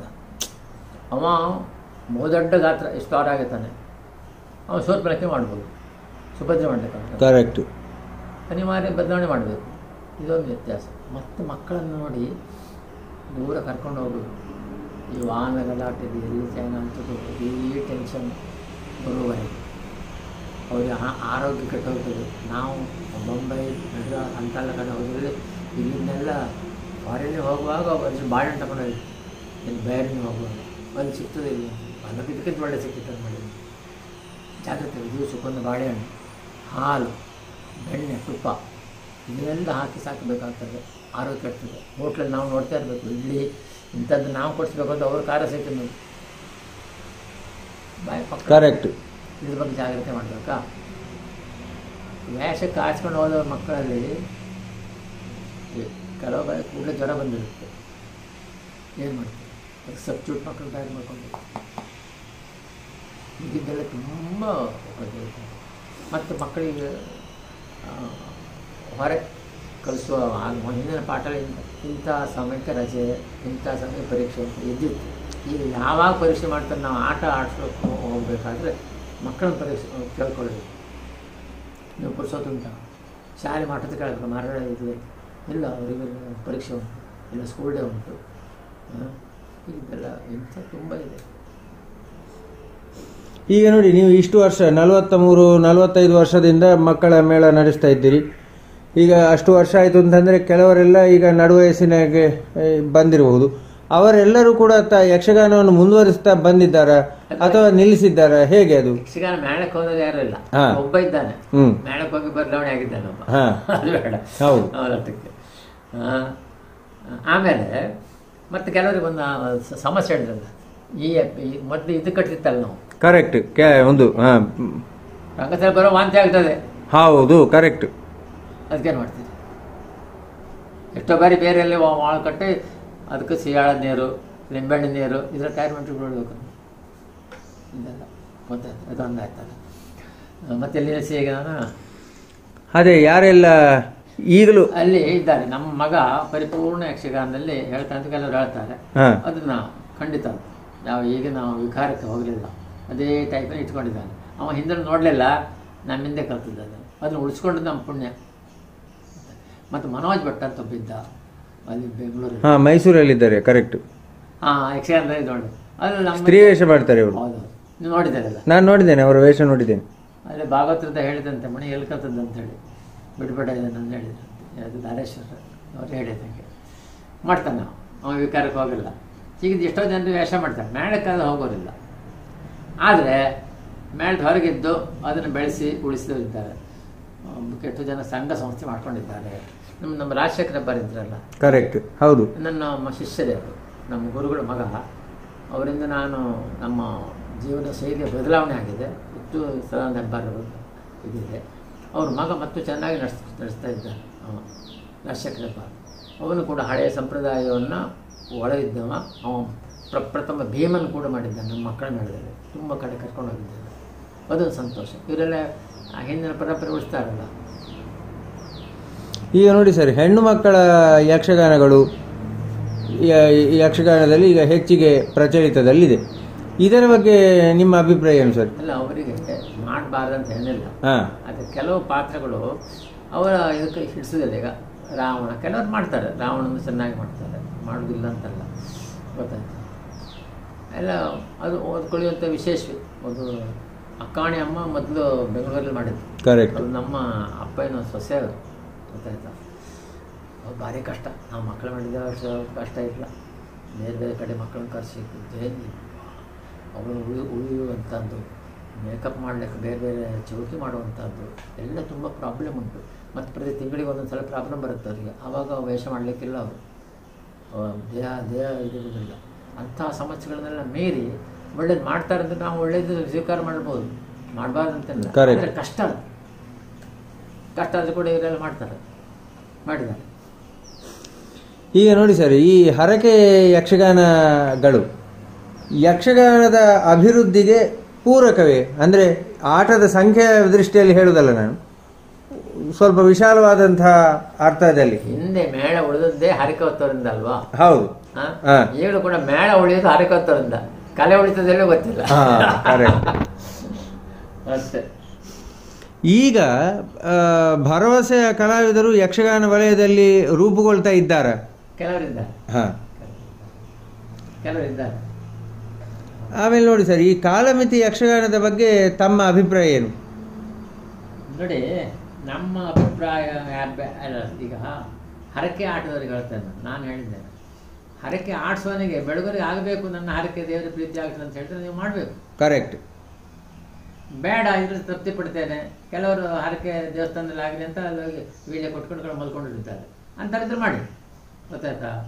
ಕಲಾವಿದ ಒಳ್ಳೆಯದು. ಆದರೆ ಅಂಥ ಸಂದರ್ಭದಲ್ಲಿ ಶುರುವಿಗೆ ಒಳ್ಳೆಯ ಕಲಾವಿದನ ಹಾಕಿ ಒಂದು 2 ಗಂಟೆ ಮಾಡಿ 2 ಗಂಟೆ ನೋಡ್ತಾ ಇದ್ದೇನೆ. ಕಡೆಗಿನ ಭಾಗವನ್ನು ಎಳೆಯ ಮಕ್ಕಳಿಗೆ ಕೊಲಿಕ್ಕೆ ಬರ್ತಾರಲ್ಲ ಅವ್ರಿಗೆ ಪ್ರಸಂಗ ಕೊಲಿ ಬೆಳಗ್ಗೆ ಮಾಡಿ. ಕರೆಕ್ಟ್ ಅಲ್ವಾ? ಆವಾಗ ಇಡೀ ರಾತ್ರಿ ಆಗಬೇಕಾದ್ರೆ ಆಯಿತು, ಸಮಯ ಮಿತಿಯೂ ಆಯಿತು. ನೀವು ಸಮಯ ಮಿತಿ ಬೇಕಂದ್ರೆ ಆಡಿಸೋರಿದ್ರೆ ಆಡಿಸ್ಬೋದು, ಆಗಂತಿಲ್ಲ. ಸಮಯ ಮಿತಿಯಲ್ಲಿ ಮಾಡಲಿಕ್ಕಾಗತ್ತೆ. ನಾವೀಗೆಲ್ಲ ನಮ್ಮದೆಲ್ಲ ಸಮಯ ಮಿತಿಯೇ, ನಮಗಂಥ ಚೌಕಟ್ಟು ಏನಿಲ್ಲ. ಸಮಯ ಮಿತಿ ಇಡೀ ಪ್ರಸಂಗವನ್ನು ಚೌಕಟ್ಟಿನಲ್ಲಿ ಮಾಡಿದ್ರೆ ಒಳ್ಳೇದಾಗುತ್ತೆ. ಮಹಾಭಾರತ ಪ್ರಯತ್ನ ಮಾಡಿದ್ರು, ಕಲಾವಿದ್ರೆ ಆಗಲ್ಲ ಅದು ಅಷ್ಟೇ. ಈ ಯಕ್ಷಗಾನದ ಬೆಳವಣಿಗೆಗಳನ್ನು ನಾವು ಯಾವ ಮಾನದಂಡದಿಂದ ಅಳಿಯಬಹುದು? ಈಗ ಯಕ್ಷಗಾನ ಬೆಳವಣಿಗೆ ಆಗಿದೆ ಅಂತ ಎಲ್ಲರೂ ಹೇಳ್ತಾರೆ. ಈ ಬೆಳವಣಿಗೆಯನ್ನು ನಾವು ಯಾವ ರೀತಿ, ಯಾವ ಮಾನದಂಡದಿಂದ ಬೆಳವಣಿಗೆ ಆಗಿದೆ ಅಂತ ನಾವು ಹೇಳುವುದು? ಬೆಳವಣಿಗೆ ದುರ್ಬೀಜಗಳ ಬೆಳವಣಿಗೆ ಆಗುತ್ತೆ. ಅದು ಬೆಳವಣಿಗೆ, ಅದು ಒಳ್ಳೆಯದೇ ಕಟ್ಟೋದನ್ನ ಆಲೋಚನೆ ಮಾಡ್ತಾರೆ ಅಲ್ವಾ?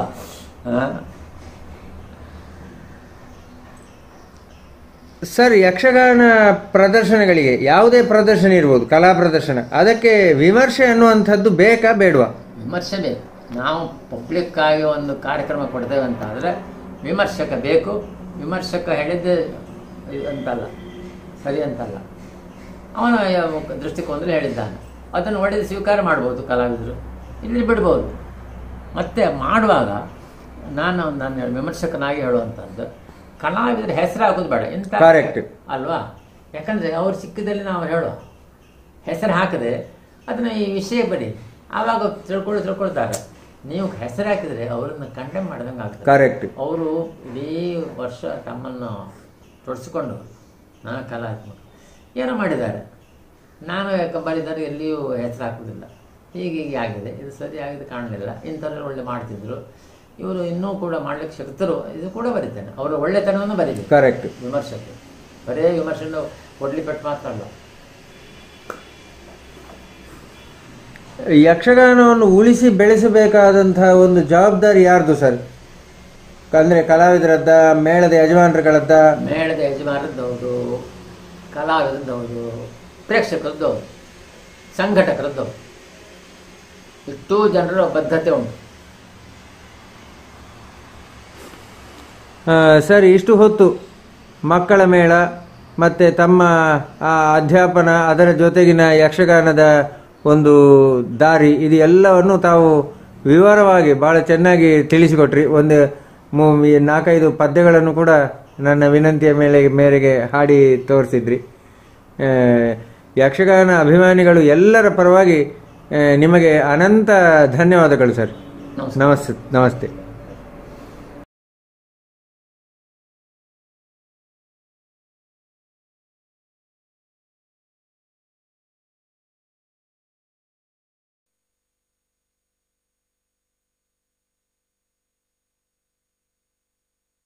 ವಂದನೋ ದೇವರ ದೇವ ಕೃತದತ್ತ ರೋಗಿದತ ಸೋದಿಂದ ಕಲಿಗುತ್ತ ತಾಂ ತಯ್ಯತ್ತ ತಾಂ ತೈ ತಾಂ ತೈ ತಾಂ ತೈ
ಕೋಟಿ ಬ್ರಹ್ಮಾಂಡ ನಾಯಕ. ಶಾಬಾಸ್. ದೇವರು ತಟ್ಟನೆ ಓಲಗ ಕೊಟ್ಟ ಪರಿ. ಓಹೋ ಮನದಿ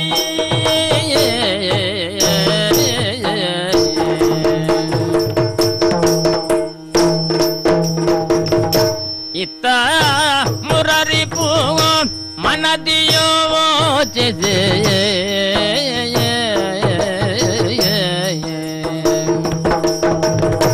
ಮತ್ತೆ ವಾಹಿಲದಿ ವಾತ ಸೂನುವ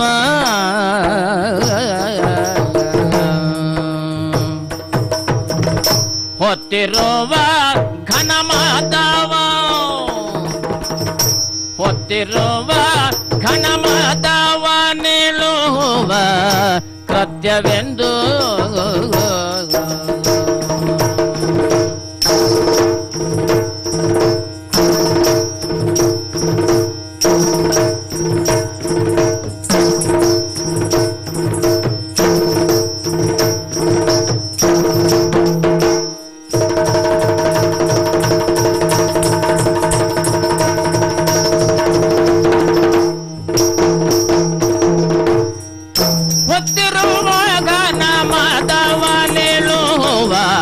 ಕೃತ್ಯವೆಂದು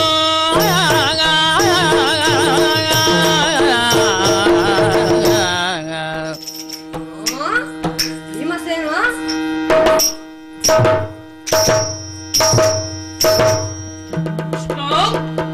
ಲಾಲಿಸು ಲಾಲಿಸು ವಾಯು ಕುಮಾರ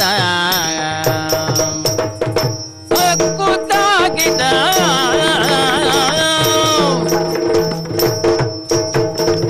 ಲಾಲಿಸು ವಾಯು ಕುಮಾರ ನಾನು ಹೇಳುವ ನುಡಿಯನು ಧೀರ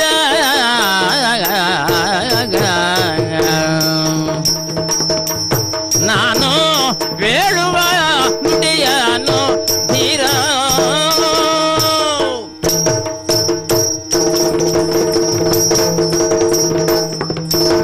ವೇಳೆ ಕಳೆಯದೀಗ ಹೋಗೋದ ಅರ್ಕಜ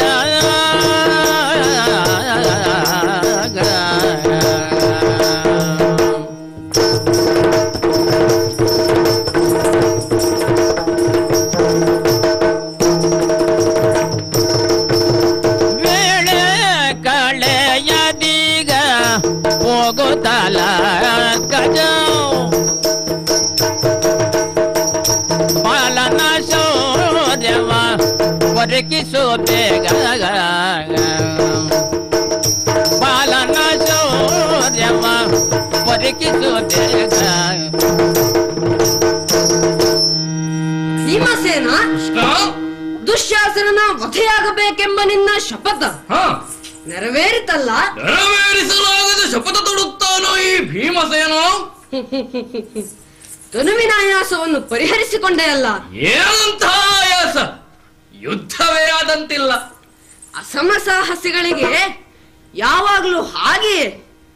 ಅದೆಂತ ಮಹತ್ ಕಾರ್ಯವಾದರೂ ತೃಣಕ್ಕೆ ಸಮಾನ. ಇರಲಿ, ಮುಂದಿನ ಯುದ್ಧಕ್ಕೆ ಸಿದ್ಧನಾದೆಯಲ್ಲ. ನಾನು ಸಿದ್ಧನಿದ್ದರು ಯುದ್ಧ ಮಾಡುವವರು ಬೇಕಾಯ್ತಲ್ಲ. ನೋಡತ್ತ ಕಡೆಯಲ್ಲಿ ಕೋಲ್ಮಿಂಚಿನಂತೆ ಪ್ರಭೆ ಬೀರುತ್ತಾ ಬರುತ್ತಿದ್ದಾನೆ ಒಬ್ಬ ಬಾಲಕ. ಯಾರಾತ? ಕರ್ಣಕುಮಾರ ವೃಷಸೇನ. ಯಾರು? ಬಾಲಕ ವೃಷಸೇನ. ಇದಕ್ಕೆ ನನ್ನಿಂದೇನಾಗಬೇಕು? ಹೋಗಿ ಅವನನ್ನ ತಾಗಬೇಕು. ಯಾರು? ನಾನು. ಪರಿಹಾಸ್ಯ ಮಾಡುತ್ತಿದ್ದೀಯಾ ಕೃಷ್ಣ ರಣಗಣದಲ್ಲಿ? ಛೇ, ಹಾಗೇನಿಲ್ಲ. ಅಸಮ ಸಾಹಸಿಗಳಿಂದ ಮಾತ್ರ ಸಾಧ್ಯವದು. ಹಾಗಾಗಿ ಈ ಕಾರ್ಯಕ್ಕೆ ನನ್ನನ್ನು ಆಯ್ದುಕೊಂಡೆ. ಹಾಗೆ ಖಾತೆ ಮಾಡಬೇಡ. ಕಾರ್ಯ ಸಾಧಿಸಿಕೊಂಡು ಬರುವೆಯಲ್ಲ. ಬಿಡು ಯೋಚನೆ. ನಿನ್ನ ಮನಸ್ಸಿದ್ದಂತೆ ಕಾರ್ಯ ಸಾಗ್ತದೆ. ತಥಾಸ್ತು.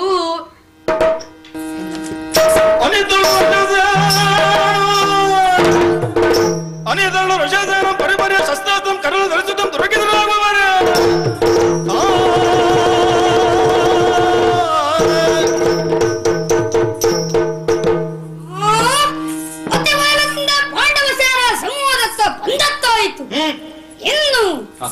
ತೋಳತೀಟೆಯನ್ನು ತೋರುವ ಸಾಹಸಿಗರು ಯಾರಿದ್ದಾರೆ ಎಂದು ನೋಡುವುದು ಒಂದೇನೇ ಕಾರ್ಯ.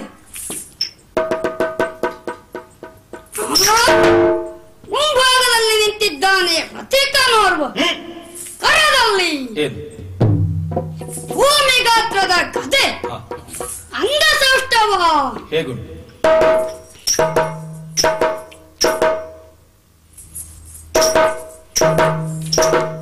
ಭೀಮಕಾಯ ನಿಂತ ನಿಲುವು ಹೇಗೆ?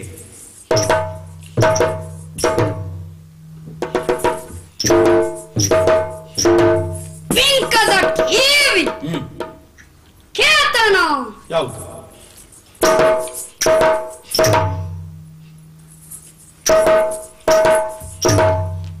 ಸಿಂಹಕೇತನ. ಇವನೇ ಭೀಮ, ನನ್ನೊಡೆಯನ ಆಟಮ್ಮ ವೈರಿ. ಮೊತ್ತ ಮೊದಲಿಗೆ ಇವನನ್ನು ಸಂಧಿಸುವುದು ಒಳಿತಾಯ್ತು. ಏಕೆಂದರೆ ಸ್ವಾಮಿ ಕಾರ್ಯಕ್ಕೆ ಪ್ರಥಮ ಪ್ರಾಶಸ್ತ್ಯ. ಕರೆದು ಮಾತನಾಡಿಸುತ್ತೇನೆ. ಎಲ್ಲವೂ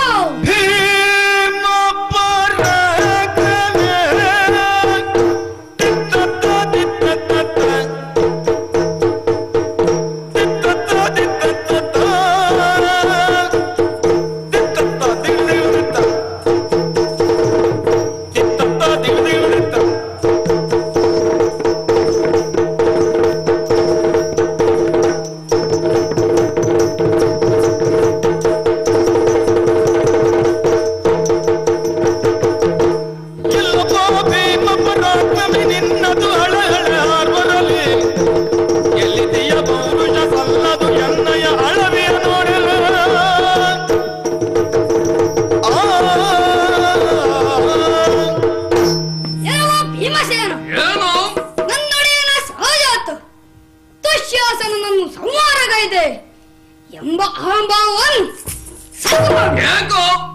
ಏಕೆಂದರೆ ಈಗ ನಿನ್ನ ಗರ್ವ ಬಿಡುವನು ಕರ್ಣಕುಮಾರ ವಶಸೇನ ಬಂದಿದ್ದಾನೆ. ನೋಡು. ಅಂದರೆ ನಿನ್ನೊಡೆಯನ ಬಲ ಅಲ್ಲಿಯವರೆಗೂ ಕ್ಷೀಣಿಸಿತು. ಎಲ್ಲಿಯವರೆಗೆ? ನಿನ್ನಂತಹ ತರಳರ ಕೊರಳರಿಯುವವರೆಗೆ. ಕೊರಳರಿಯಬೇಕಾದರೆ ಜಯಿಸಬೇಕಾಯ್ತಲ್ಲ.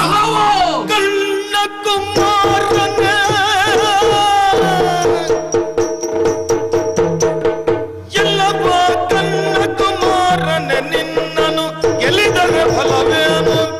ನಿನ್ನನು ಗೆಲಿದರೆ ಫಲವೇನು? ಛಲ ವ್ಯರ್ಥವು ವಿವೇಕದಿ ಸಾರುವುದೊಳ್ಳೆದು ನೀನು. ಎಲ್ಲವೂ ಕರುಣಿಸು. ಹೀಗೆ ಕೇಳು. ಮಾನವನ ಜೀವನದಲ್ಲಿ ಬಾಲ್ಯ, ಕೌಮಾರ್ಯ, ಯೌವನ, ವೃದ್ಧಾಪ್ಯಗಳೆಂಬ 4 ಹಂತಗಳಿವೆ. ಯಾವ ಕಾಲದಲ್ಲಿ ಯಾವ ಕಾರ್ಯ ಮಾಡಬೇಕು ಎಂಬ ನಿಯಮವಿದೆ. ಯಾಕೆ ಬಂತೀಗ ಆ ವಿಚಾರ? ನೀ ಕೈಗೊಂಡ ಕಾರ್ಯದ ಔಚಿತ್ಯಕ್ಕೆ ಬಂತು ಈ ವಿಚಾರ. ನೀನಿನ್ನು ಎಳೆಹರೆಯದ ಕಂದ. ಚಿಣಿಕೋಲು, ಚೆಂಡು, ಬುಗುರಿಗಳನ್ನ ಹಿಡಿದು ಓರಗೆಯ ಗೆಳೆಯರೊಂದಿಗೆ ಆಟದಲ್ಲಿ ಕಾಲ ಕಳೆಯಬೇಕಾದವನು ನೀನು. ಆದುದರಿಂದ ಈ ಯುದ್ಧರಂಗ ನಿನಗೆ ತಕ್ಕುದಲ್ಲ. ಇದರಲ್ಲಿ ಗೆದ್ದರು ನಮಗೊಂದು ಹೆಗ್ಗಳಿಕೆ ಎಂಬುದಿಲ್ಲ. ಹಾಗಾಗಿ ಬಂದ ದಾರಿ ಹಿಡಿದು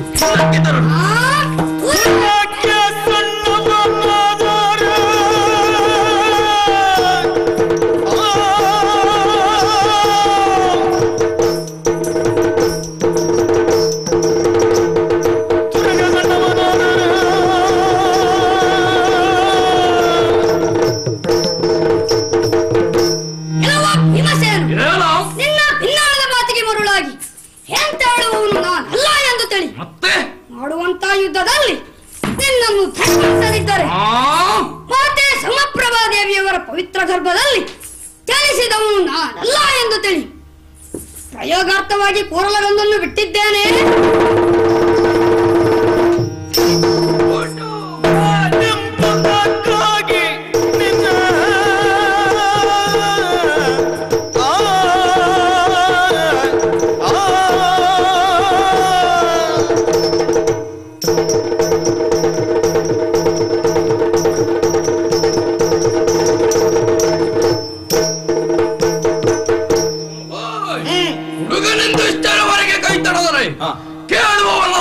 ಸಹಿತ ಮತ್ತೆ ಈ ಭಾರತ ಆಹವದಲ್ಲಿ ಚಂಡ ಪ್ರಚಂಡನೆನ್ನಿಸಿಕೊಂಡಿರುವಂತಹ ಈ ಭೀಮಸೇನಲ್ಲಿ ಇಷ್ಟೊಂದು ದರ್ಪದ ನುಡಿಯಾಡುವ ಧೈರ್ಯವಂತ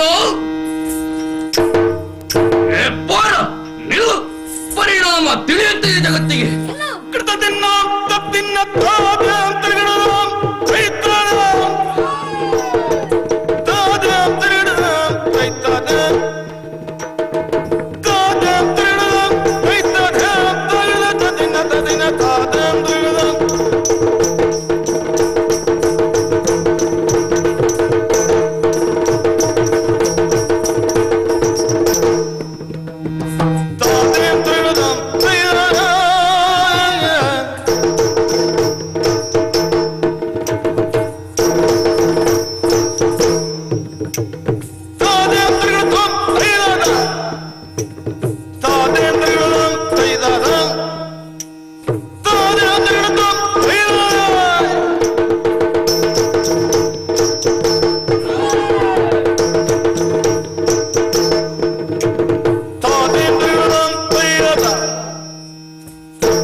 ಘಾತದಲ್ಲಿ ಮಲಗಿರಲು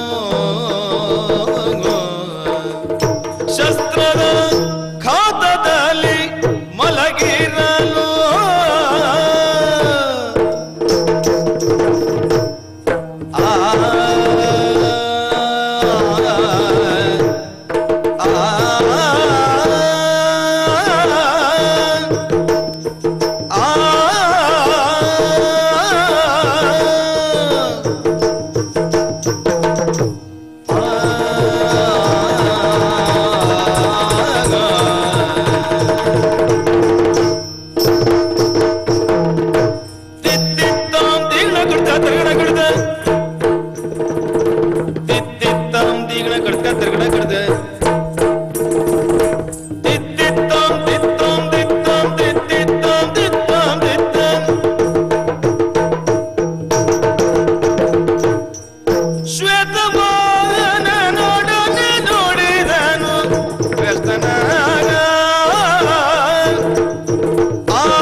ಅನಾಹುತವಾಯ್ತಲ್ಲ.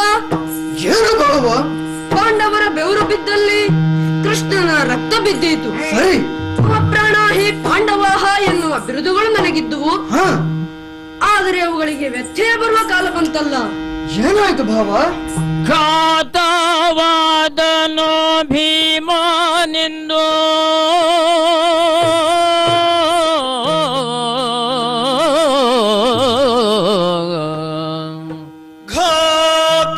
ಘಾತವಾದನು ಭೀಮನೆಂದು ವಿಘಾತವಾದನೋ ದೂರವಾಯಿತು ಆಕಾಟ ನಾನೀ ರೀತಿ ಎರೆಯದೆ ಬಂದು ನಾನೀ ರೀತಿ ಎರಿಯದೆ ಬಂದು ಕೆಟ್ಟ ನಿರರ್ಥ ನಿಮಗಾಗಿ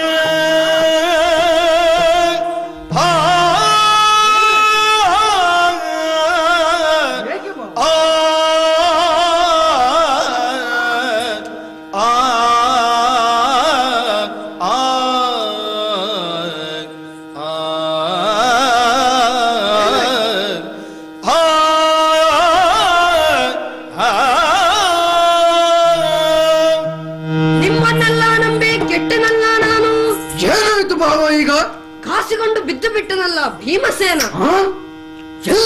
ಇಲ್ಲಿ ಕುರುಭೂಮಿಯಲ್ಲಿ ಈಗ ಅನತಿ ಕಾಲದ ಹಿಂದೆ. ಯಾರಿಂದ? ಕರ್ಣಕುಮಾರ ವೃಷಸೇನನಿಂದ.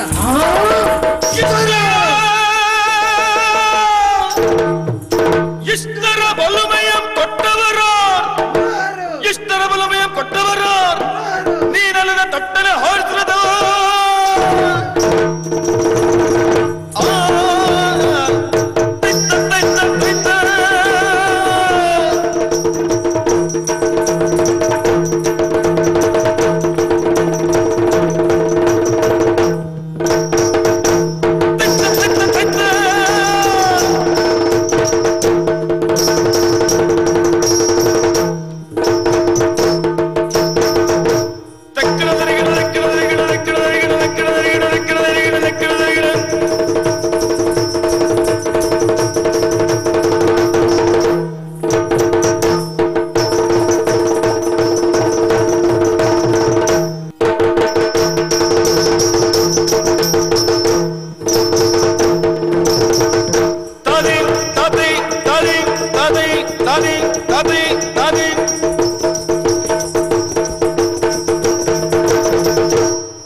ಕಡು ಹಾಗೆ ಕರ್ಣನ ಉದರದಲ್ಲಿ ಜನಿಸಿದವ ನೀನಾಗಿದ್ದರೂ ಕೂಡ ಮೇಲುಡೆಯಿಂದ ಮಾತನಾಡಿಸಬೇಕು ಎನಿಸುತ್ತಿದೆ ನನಗೆ. ಕಾರಣ ಇದು ರಣರಂಗ. ಕ್ಷಾತ್ರ ಬಂಧದಿಂದ ಸ್ಫೂರ್ತಿಗೊಂಡ ಸಮುದ್ರಣಿಸಿದ ಕಂಡುಗದಿಗಳ ಶೌರ್ಯ ಪ್ರದರ್ಶನಕ್ಕಿದು ರಂಗಸ್ಥಳ. ಅಲ್ಲದೆ ನಿನ್ನಂತಹ ಮೀಸಮೂಳದ ಮಕ್ಕಳ ಬಾಲಚೇಷ್ಟೆಗೆ ಇದು ಸ್ಥಳವಲ್ಲ ಮಗು. ಹಾಗಾಗಿ ನೀನಂತಹ ಕಿಡಿಗೇಡಿಗಳನ್ನೇ ಆಡಿದರು, ಅತ್ಯತ್ಯವನ್ನೇ ಎಸಗಿದರು. ಶಸ್ತ್ರಪ್ರಯೋಗದಂತಹ ನಿಷ್ಠುರ ಕಾರ್ಯಕ್ಕೆ ನನ್ನ ಮನ ಬಳಸದು ಕಂಡೆಯ. ಆದುದರಿಂದ ಬಂದ ದಾರಿ ಹಿಡಿದು ಮುಂದಕ್ಕೆ ತರಲು.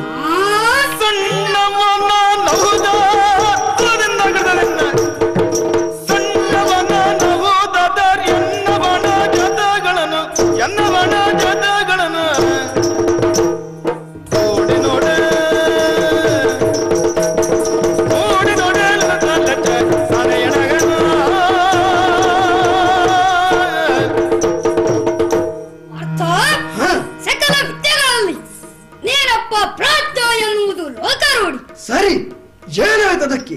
ಆದರೆ ಅದು ಮಿಥ್ಯ ಎಂದು ನಂಬುವ ಕಾಲ ಬಂತಲ್ಲ ನನಗೆ. ಕಾರಣ ಇನ್ನ ಸಿದ್ಧಾಂತದಂತೆ ಈ ಯುದ್ಧ ಇನ್ನೂ ಚೆನ್ನಾಗಿ ಆಗಬೇಕಾದರೆ ಇಲ್ಲಿರುವ ಯೋಧರೆಲ್ಲ ಮನೆಗೆ ಹೋಗಬೇಕು. ಹೋಗಿ ಸಾಧ್ಯವಿದ್ದರೆ ಅವರ ಅತ್ಯಂತರನ್ನು ಇಲ್ಲವೇ ತಂದೆಯವರನ್ನು ಕೊಡೆಯ ಕೊಡಬೇಕು. ಏಕೆ ಮಾತು? ಅವರಿಗೆ ಪ್ರಾಯ ಬಹಳ ಹೆಚ್ಚಾಗಿದೆ. ಇಲ್ಲಿರುವ ಯೋಧರಿಗಿಂತ ಚೆನ್ನಾಗಿ ಯುದ್ಧ ಮಾಡಬಲ್ಲರು. ಅರ್ಥವಿಲ್ಲದ ಮಾತನಾಡುತ್ತಿ. ಯುದ್ಧ ಮಾಡುವುದು ಶಸ್ತ್ರದಿಂದಲೋ ಪ್ರಾಯದಿಂದಲೋ? ಪರೀಕ್ಷಾರ್ಥವಾಗಿ ಕೂರಲಗಂದನ್ನು ಬಿಟ್ಟಿದ್ದೇನೆ. ಸಾಕು ಸಾಕು ನಿಲ್ಲ ಸಾಗಸ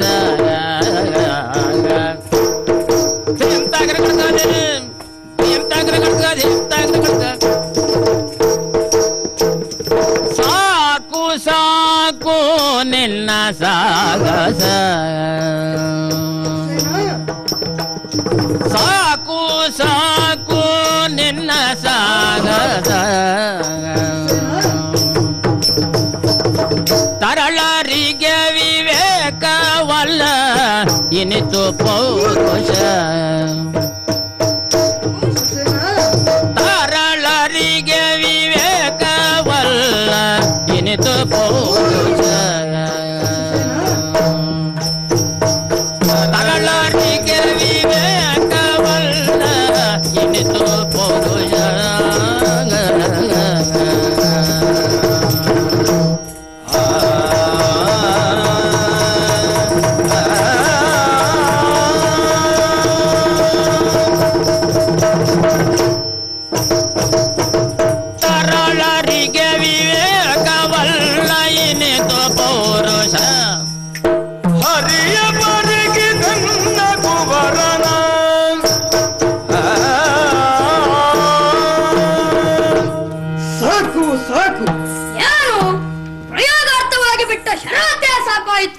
ಹೌದು, ಸಾಕೆನಿಸಿತು. ಆದರೆ ಶಸ್ತ್ರದ ಅತಿಯಿಂದಲ್ಲ ಅದು. ಮತ್ತೆ ನಾನು ನಿನ್ನಂತಹ ಮಗನೊಬ್ಬನನ್ನು ತೊಡೆಯ ಮೇಲೆ ಆಡಿಸಿರುವೆ. ಎಳೆ ತುಟಿಗಳಿಂದ ಹೊರಸೂಸುತ್ತಿರುವ ಜಲ್ಲಿನ ಸವಿಯಿಂದ ಪುಲಕಿತನಾಗಿರುವೆ. ನೆತ್ತಿಯನ್ನಾಗ್ರಾಣಿಸಿ ಸಂತೃಪ್ತಿಯ ಉಸಿರನ್ನು ಬಿಟ್ಟಿರುವೆ. ತಡಲು ನುಡಿಯ ಮಾಧುರ್ಯದಿಂದ ತನ್ಮಯನಾಗಿರುವೆ. ಎಳೆದೋಳುಗಳ ಅಪ್ಪುಗೆಯ ಅನಿರ್ವಚನೀಯ ಸುಖ ಸವಿದಿರುವೆ. ಇವುಗಳು ಈ ಯುದ್ಧವನ್ನು ಇಲ್ಲಿಗೆ ಸಾಕು ಎನಿಸುತ್ತವೆ. ಆದುದರಿಂದ ನಿನ್ನ ಈ ಕೋಮಲ ಕಾಯವನ್ನು ಕತ್ತರಿಸುವಂತಹ ಕಟುಕ ಮನೋವೃತ್ತಿ ನನಗೆ ಬಾರದಾಗಿದೆ ಮಗು. ಹಾಗಾಗಿ ಅವಿವೇಕಿಯಂತೆ ಶುಂಠತನ ತೋರಬೇಡ. ಈ ಯುದ್ಧ ರಂಗ ನಿನಗೆ ತಕ್ಕುದಲ್ಲ. ಹೋಗು, ನಿನ್ನ ತಂದೆಯನ್ನು ಕಳುಹಿಸು.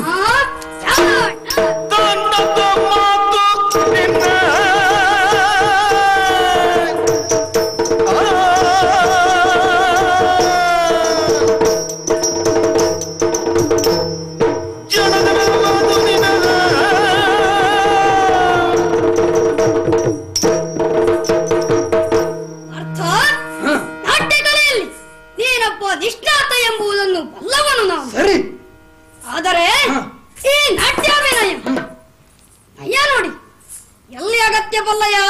ಎಲ್ಲಿ? ಸರ್ಪ ಪೌರುಷಗಳಿಂದ ಕಾರ್ಯ ಸಾಧನೆಯಾಗುವುದಿಲ್ಲ ನೋಡು.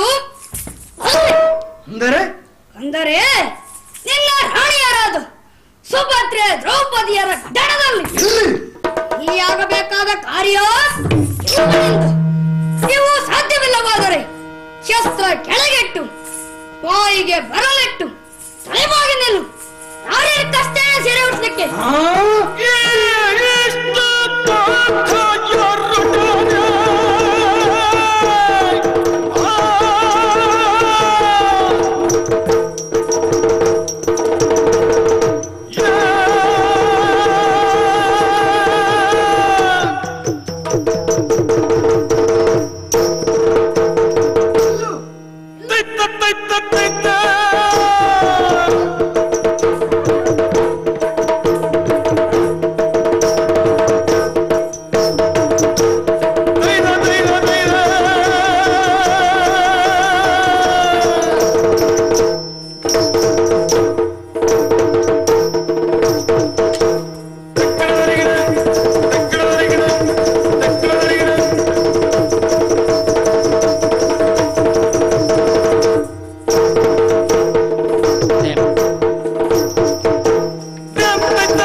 ಕರ್ಣತನಯನ ಶಿರವು ಧರೆಗೆ ಸುವರ್ಣ ತೇಜದಿ ಬೀಳೆಯ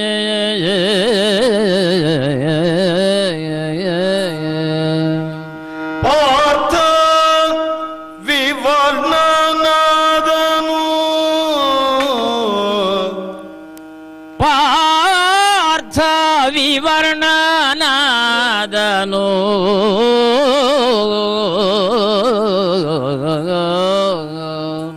ಶಿಶುವ ಈ ಶಿಶುವ ಕಗ್ಗೊಲೆ ಗೈದೆ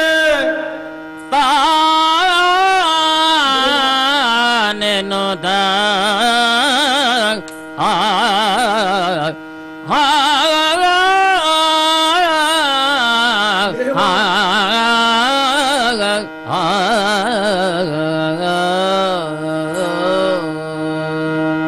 ದೇವ ಕೃಷ್ಣ, ಭಾವ ಈ ಮಗು ಚಿನ್ನವಾಗಿ ಬಿದ್ದಿರುವ ಈ ರುದ್ರ ದೃಶ್ಯವನ್ನ ನೋಡು. ಎಂತಹ ಹೇಯ ಕಾರ್ಯ ನನ್ನಿಂದ ಮಾಡಿಸಿಬಿಟ್ಟೆ. ನಾನೇಕೆ ಇವನೊಡನೆ ಸಮರಕ್ಕೆ ಒಡಂಬಟ್ಟೆ. ದೇವ ಹೊಲುಗದಿರು ಪ್ರಾರ್ಥನೆಯೇ ನೆರೆದಖಿಳ ವಾಹಿನಿಯ ಕೊಲ್ಲುವವನು ಸಲಗುವನು ನೀನಲ್ಲ ವೃಷಸೇನ ಅಳಿದಿಲ್ಲ ವೃಷಸೇನ ಅಳಿದಿಲ್ಲ ಸ್ವರ್ಗವನ್ನಡರಿದನು ನೋಡಿದನು ಕರುಣಿಸಿಯ ದಿವ್ಯ ದೃಷ್ಟಿ ಆ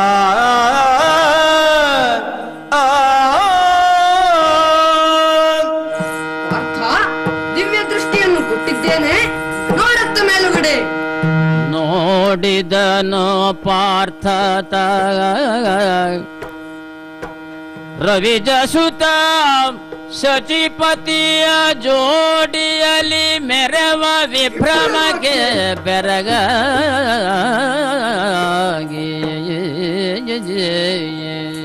ರವಿ ಜಾಸುತ್ತ ಶಚಿಪತಿಯ ರವಿ ಜಾಸುತ್ತ ಶಚಿಪತಿಯ ಜೋಡಿಯಲ್ಲಿ ಮೆರವ ವಿಭ್ರಮಕ್ಕೆ ಬೆರಗಾಗಿ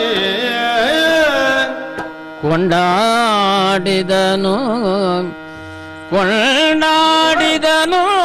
ಶ್ರೀಹರಿಯು ಸೂತ್ರಧಾರಕನಾಗಿ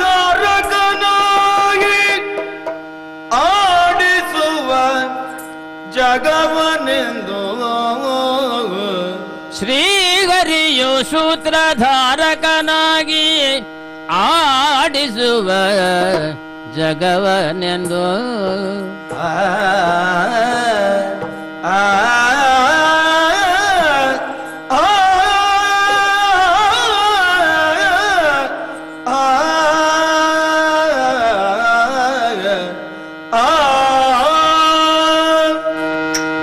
ದೇವ, ಇದೆಲ್ಲ ನಿನ್ನ ಲೀಲೆ, ನಿನ್ನ ಮಾಯೆ. ಇದನ್ನರಿಯದೆ ಹಿಂಬತನವನ್ನೇ ತೋರಿದೆ. ಕ್ಷಮಿಸು ಈ ಪಾಮರನನ್ನು. ಹಾ ಪಾರ್ಥ, ಇನ್ನಾದರೂ ಅಂತರಾತ್ಮಕ್ಕೆ ಸಂತೃಪ್ತಿ ಆಯಿತಲ್ಲ. ವೇಳೆಗಳೆಯುವುದು ತರವಲ್ಲ. ಶಿಬಿರದತ್ತ ಸಾಗು.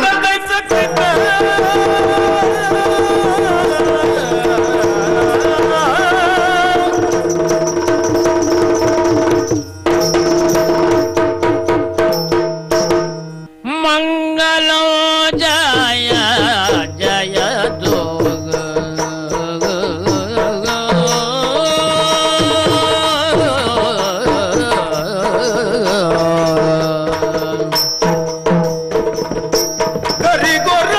ಕರಿಗೊರಳವನಿಗೆ ಕರಿಯ ಮೈಯ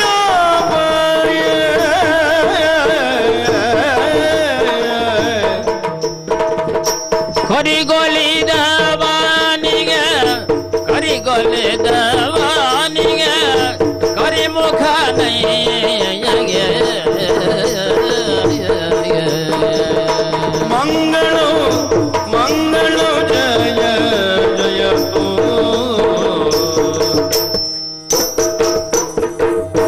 ಮಂಗಳು ಮಂಗಳು ಜಯ ಜಯ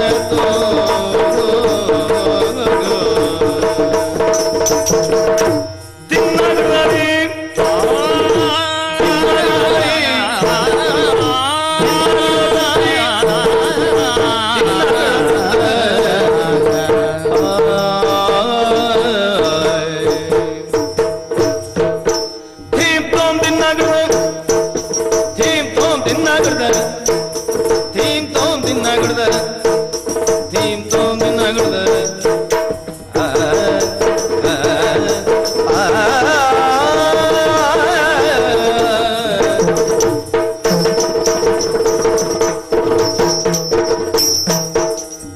ಮಂಗಳು ಮಂಗಳು ಮಂಗಳು ಜಯ ಜಯ